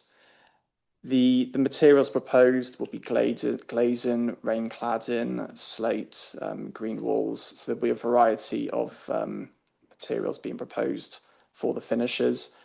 There will be a condition recommended with any grant of consent in respect of materials also. There are a number of buildings already on site. They probably more traditional looking commercial buildings. So here's another elevational drawing of what is being proposed. You've got in the bottom image, you can see the overhead power line and kind of a bit of a context to the scale of the development being proposed. The height has been raised. They have provided sectional drawings showing the proposed development in the context of the wider site. So the image before you so basically the more descriptive building, the taller one there, is what is being proposed today. Directly to the left of that building, you've got Charlie's warehouse, and then on the other side you've got Zip Clip. So basically, as you enter the office like business park off the trunk road, you've got Zip Clip on one side, and then you'll have this proposed development on the other side. So this section is looking south, and we've got another sectional drawing looking west. You've got Zip Clip located behind the building there, and then you've got the existing Infotech development buildings, warehouses, and headquarters indicated on the drawing as well, just to give a bit of appreciation of the scale of the building in relation to the existing development on site. As mentioned, the developable area of the development is kind of indicated, I suppose, the route of the design, because a large portion of the site is covered by easements. So the more traditional buildings on site have taken up a larger floor area, site area, whereas this one, to accommodate those easements, the site area in which they can propose the building is smaller, therefore they've kind of gone up, and that's kind of indicating to make best use of the site given what's there, hence it's 4-story and it being taller than the other buildings on site. So here are a couple of visuals. It has changed slightly through the course of the application, more so in relation to some of the glazing elements being reduced in respect of lighting, just so it's not as prominent and lit. So here you've got a visual of the proposed building looking northwest. Here again, looking northeast.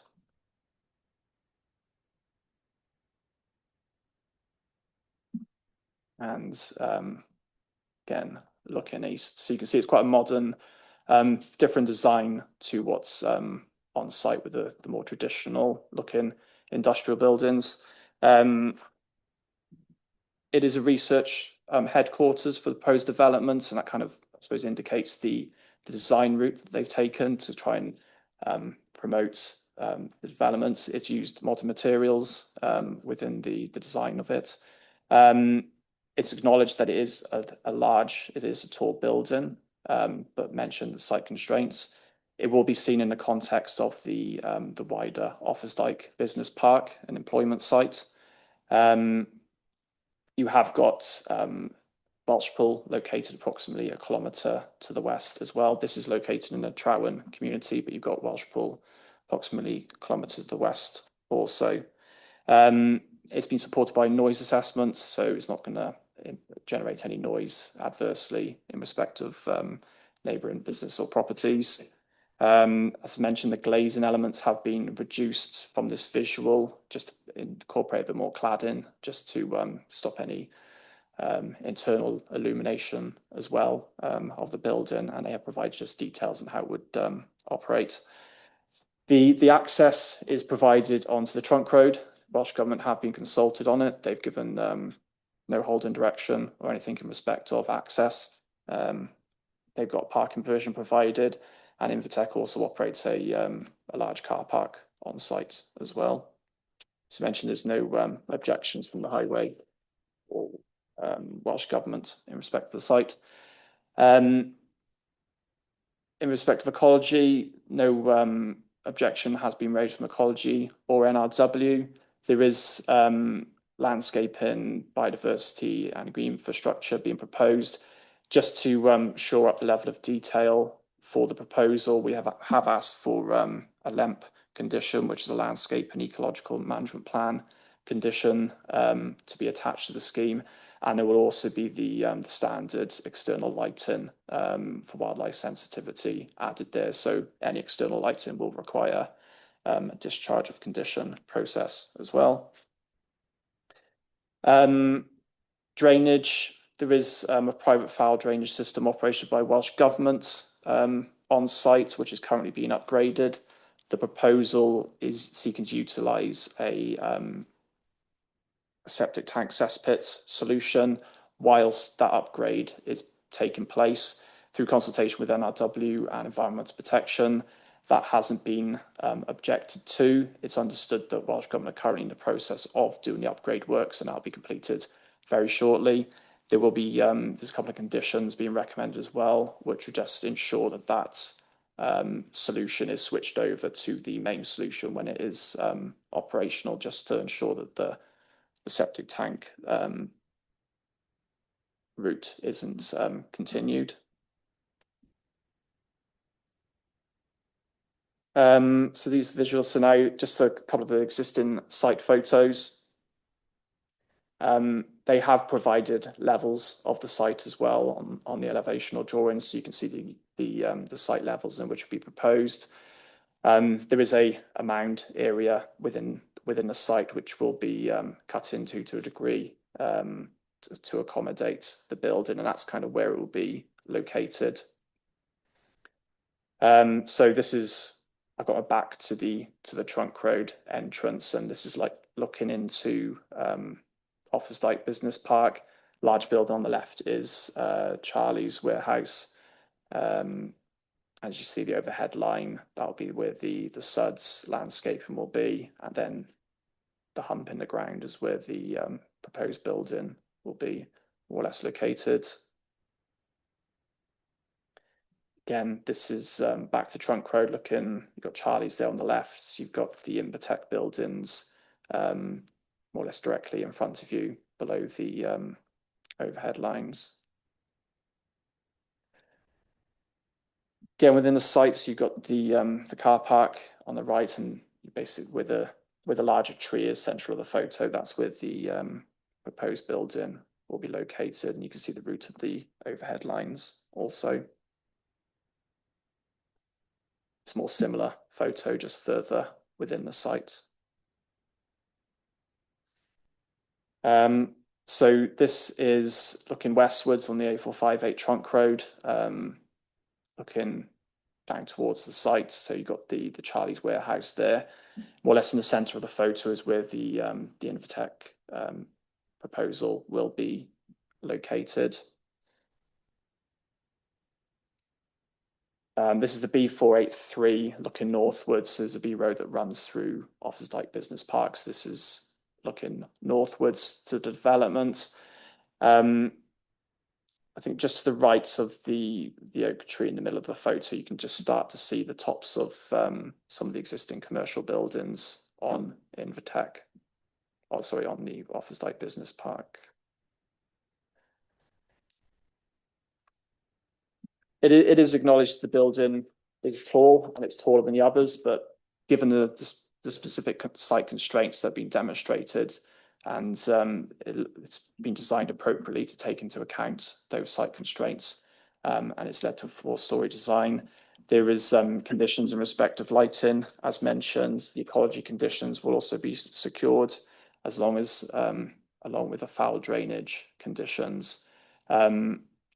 Based on the assessment provided, the details, and through the implementation of conditions, officers' recommendation would be one of approval for committee. Thank you. Thank you, Richard. Members, we do have 2 speakers as such in relation to this application. Councillor Amanda unfortunately can't be with us, so a statement will be read out by Rachel, and then we have the agent, Mr. Samir, who will have 5 minutes to address us. So, Rachel, would you be so kind as to read the statement from Councillor Amanda Jenner? Thank you. Thank you, Chair. This is from Councillor Amanda Jenner.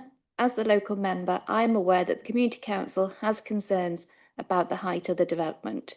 Whilst the height evaluation plan has been provided, it is hard to visualise the impact, and given that the building will be significantly taller than the nearby Charlie's and Zip Clip, there is concern about how this will look in a rural area. Is there a need for the building to have such a height? We ask that this is explored with the applicant. Further, we ask that the committee are shown pictures of the surrounding rural landscape around the business park so that they can assess the impact of such a high building. Finally, we welcome that there will be conditions on external lighting due to the cumulative lighting from surrounding businesses in a rural area. Amanda Jenner. Thank you.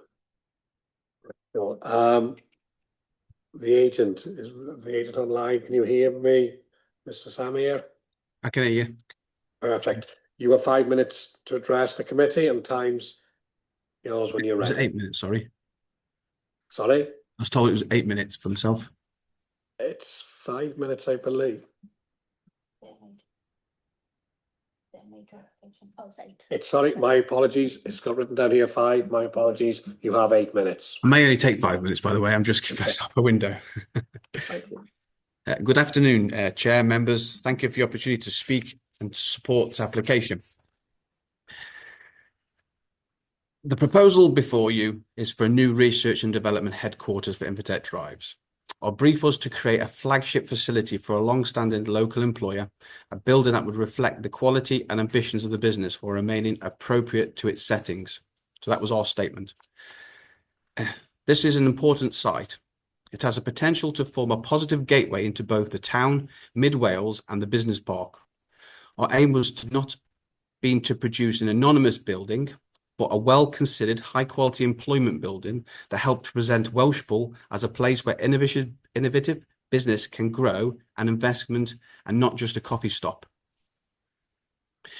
Invitec is a significant local company with international reach. Its continued growth supports skilled employment, training, and long-term career opportunities for people in Mid Wales. Securing this headquarters here helps retain the investment locally, rather than seeing highly skilled work move elsewhere.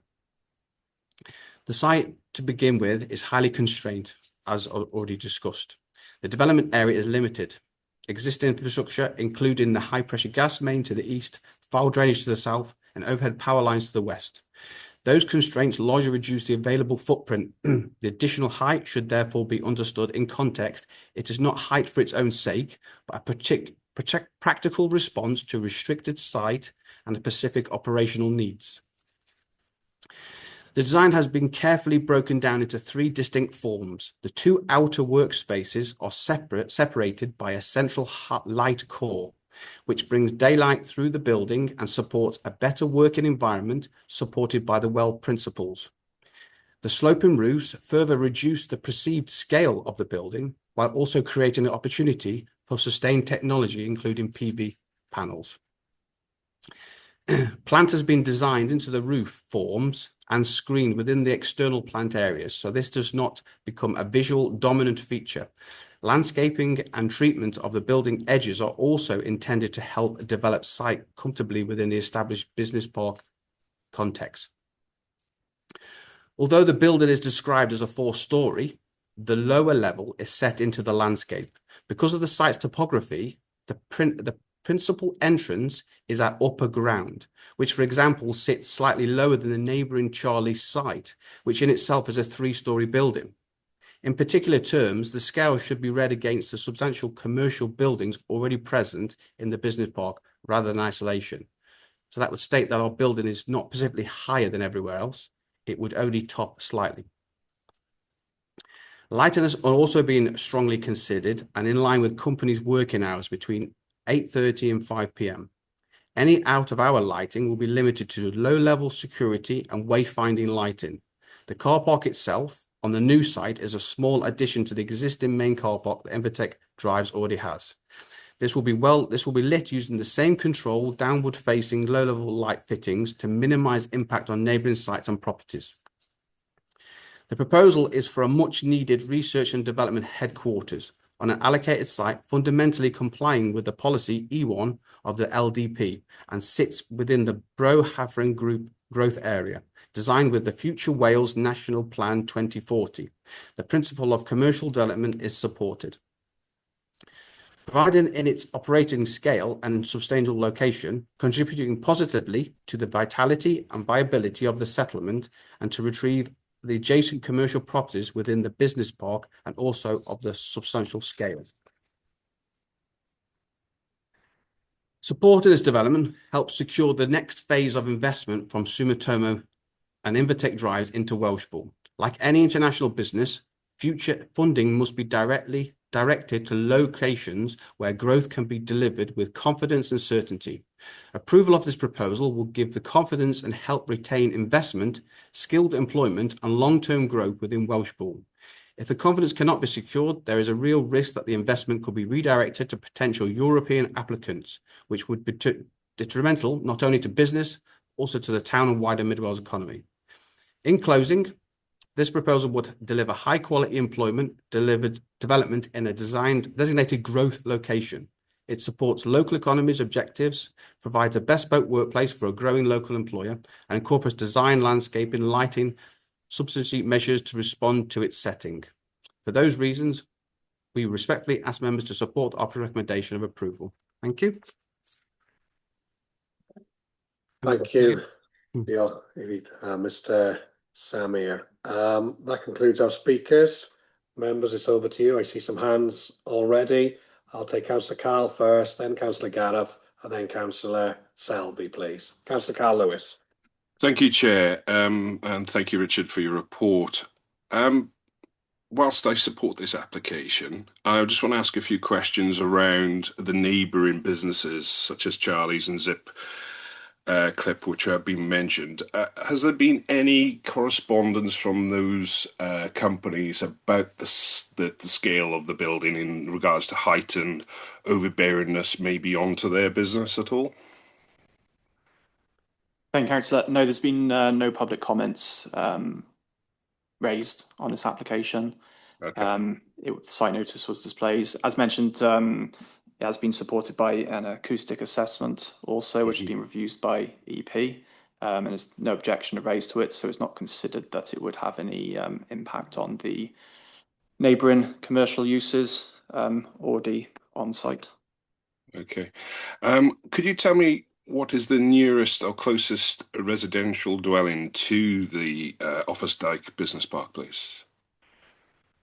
And whether or not that property would be blighted in any way by blocking of sunshine or anything like that to those properties?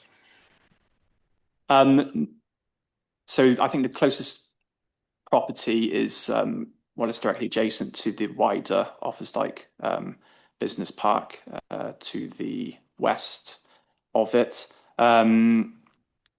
It's not envisaged that the proposed development, by virtue of its height, would have any impact on neighbouring residential properties by any overshadowing or overlooking. There will be, as mentioned, they have addressed lighting, and there'll also be a condition in respect of external lighting included as well. So it's not considered there'll be any amenity impact on those neighbouring properties or commercial uses. Brilliant. Therefore, Chairman, I'm more than happy to support this application. It's an application we should all be supporting. It employs a lot of people, this business does, in the locality and the wider region. And therefore, Chair, like I say, I'm happy to go along with the officer's recommendation. Thank you. Thank you, Councillor Carl. Councillor Gareth. Yeah, thank you, Chair. I think Richard's presentation and also the comments from the representative from the applicant has answered all the questions I've got. So when you're ready, I'm happy to second Councillor Carl's proposal. Diolch. Thank you, Councillor Gareth. Councillor David Selby.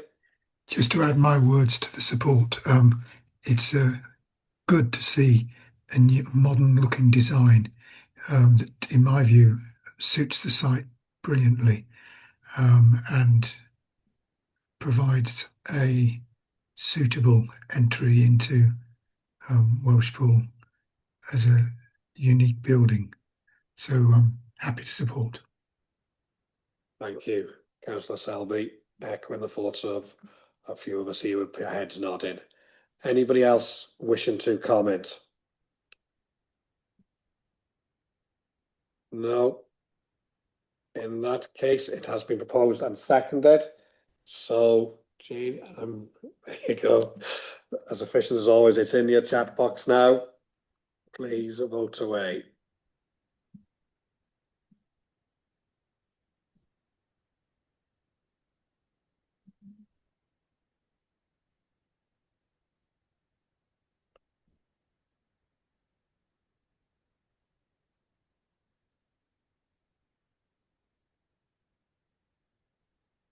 Members, I think everyone's had an opportunity to vote, so I'll close the vote. Jade? We have 8 votes for, 0 against and 0 abstentions. Thank you very much. So the application 25/1169/FUL Office Dyke has been approved as per officer recommendation. Members, that concludes our planning applications for this morning, as we would not be quorate to hear this final application. So I'll move on now to item number 5 on our agenda this morning, decisions and to receive the delegated list. Gemma, would you be happy to give us a brief update on where we are? Thank you, Chair. Yes, so we have provided a delegated list. I would say this is not, you'll notice obviously it's in a different format to previously. As you'll note, the first bunch of applications, unfortunately, the parishes haven't pulled through for those. That is a temporary measure, shall we say. It's one of the challenges we've had whilst moving to the new system. So just to assure members that it is the proposal in future, hopefully delegated list, they will be by parishes and wards as per usual. Thank you. Thank you. Absolutely. I was going to make a picky point that in Wales we're not parishes or community councils, but that is a really picky point. Thank you, Councillor Gareth. Any further questions in relation to the list? In that case, I'd look for a proposal second that we receive it. Thank you, Gareth. Thank you, Karina. Thank you very much. Appeal decisions. I believe there are two, Gemma, for you just to update us on, please. Thank you, Chair. Yes, so we have had two appeal decisions. The first was in Aberedu, near Builthwells, and this was for the change of a use of a church to a dwelling, or short-term letting was the use class. That application was refused by the council due to issues surrounding impacts to the River Wye SAC and phosphate levels restrictions. Aberedu, the mains facility there, has currently not been upgraded, so unfortunately there's currently no capacity to join to that mains. So that appeal was dismissed by inspectors on the grounds of the officer's recommendation. The second application, or second appeal, sorry, before you, is then for Knighton, and it is within the conservation area in Knighton, and it was to replace timber windows to UPVC. Again, this application was dismissed by the inspector as it failed to preserve or enhance that character of the conservation area. Thank you, Chair. Thank you, Gemma. Any questions relating to that? No, good to hear. Final item before us this morning, Powys Local Access Forum. Welcome, Shan, in the far end here. Shan, would you like to just say a few words, please? Thank you. Thank you, Chair. Yes. So good morning, members. You will note that there's a very brief information item just to explain the role of the Powys Local Access Forum for those who perhaps are not familiar with it. So the local access fora are statutory advisory bodies to the council. In relation to countryside access matters, they're also statutory advisory bodies to Natural Resources Wales as well. Natural Resources Wales sends a representative to each forum meeting. The forum does have a key role in reviewing our rights of way improvement plan. That is due for republication in 2028, and an item went to scrutiny last year, just informing them about that piece of work. So the 2026 to 29 forum will have a key role in working with us on that. The local access fora are appointed for 3-year terms. The 2023 to 26 term has just ended. We have membership of the forum. And the membership is made up of individuals with a wide variety of perspectives on countryside access. So the intention with the Local Access Forum is it is not a stakeholder group in terms of user groups. It is a stakeholder group that has individuals with particular interests. So those who join the forum do not need to be specialists in rights of way and access law. They need to be residents with an interest and with something to contribute around their perspectives. It adds very high value to our work. We do need to try to look for balanced representation where we can to try and make sure that a wide range of interests, walking, cycling, horse riding, motorised access off-road, landowners, nature conservation are represented on the group. It does require some thought, conversations to make sure that that does happen so we can have balanced input. There is also a county council representative on the forum, which has always been a member of this committee. So whilst myself and my colleague Wendy do attend the forum as officers to seek advice and present operational information, the council's former representative is an elected member. We do have a memorandum of understanding between the County Council and the Local Access Forum, setting out the relationship between the forum and the council as an independent advisory body. The forum can take its own view on things and does. We are now asking that the committee appoint a new representative. It can be the same representative or a different one, but it needs to be a fresh appointment for the 2026 to 2029 term. Thank you, Shan. So we are looking for a representative to sit on this forum. I'm looking for a proposer, please, or a volunteer. How do we want to do it, members? Councillor Gareth, please. Yeah, I'm actually the current local member on the County Council on the forum, so I'd be happy to stay if you wanted me to. Thank you, Councillor Gareth. Do I see any further? Councillor Carl. Happy to second that proposal, Chair. Thank you. I think I'll take that as a proposer. Councillor Carl. Council, anyone else? Councillor Deb, please. Sorry, I'm a bit lost now. Did Carl propose that our I'll second? propose. And can I please note it could not possibly be until 2029 because we're due for election in May 27. Are you suggesting that Councillor Gareth may not get re-elected? I'm not suggesting anything. I'm just saying that we have elections. So Yeah, no, duly noted. Thank you for that. Any other? Were you seconding, Councillor Deb? yeah, yes. Councillor Gareth. Yeah, thank you. Any other nominations? If not, congratulations, Councillor Gareth, and thank you for your willingness to represent us there. Members, I think that does conclude everything. I just quickly, if you will allow me, it was disappointing this morning when a couple of apologies came in late under varying circumstances. So we're suggesting from now on that all apologies go directly to Jade, if members think that's appropriate. Because I think some come to me, some come various places, and there's no level of consistency. And we were able to stop the agent on time this morning. However, in other cases, the agent may have been already here and would have had a wasted journey. So can I please urge you to send them to Jade, and please get any other comments, please, I welcome them. Yeah, I think that's a really good idea, Chair, but can I just suggest that perhaps when we change it to a Wednesday, perhaps somebody just checks with members from National Park whether there's any clash there, because I think it's 4 or 5 members at the park thing today, isn't it? Carrying on from that, I was going to ask everyone, would you prefer us to stick to a Thursday and go either the following week or the previous week, or are you happy to move to the Wednesday nearest? Or no preference, just go with whatever? Go with the flow, Chair. Go with the flow. Any comments from at home? No.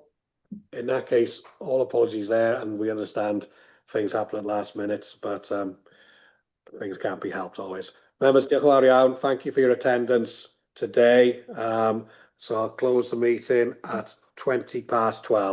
Diolch yn fawr, pawb.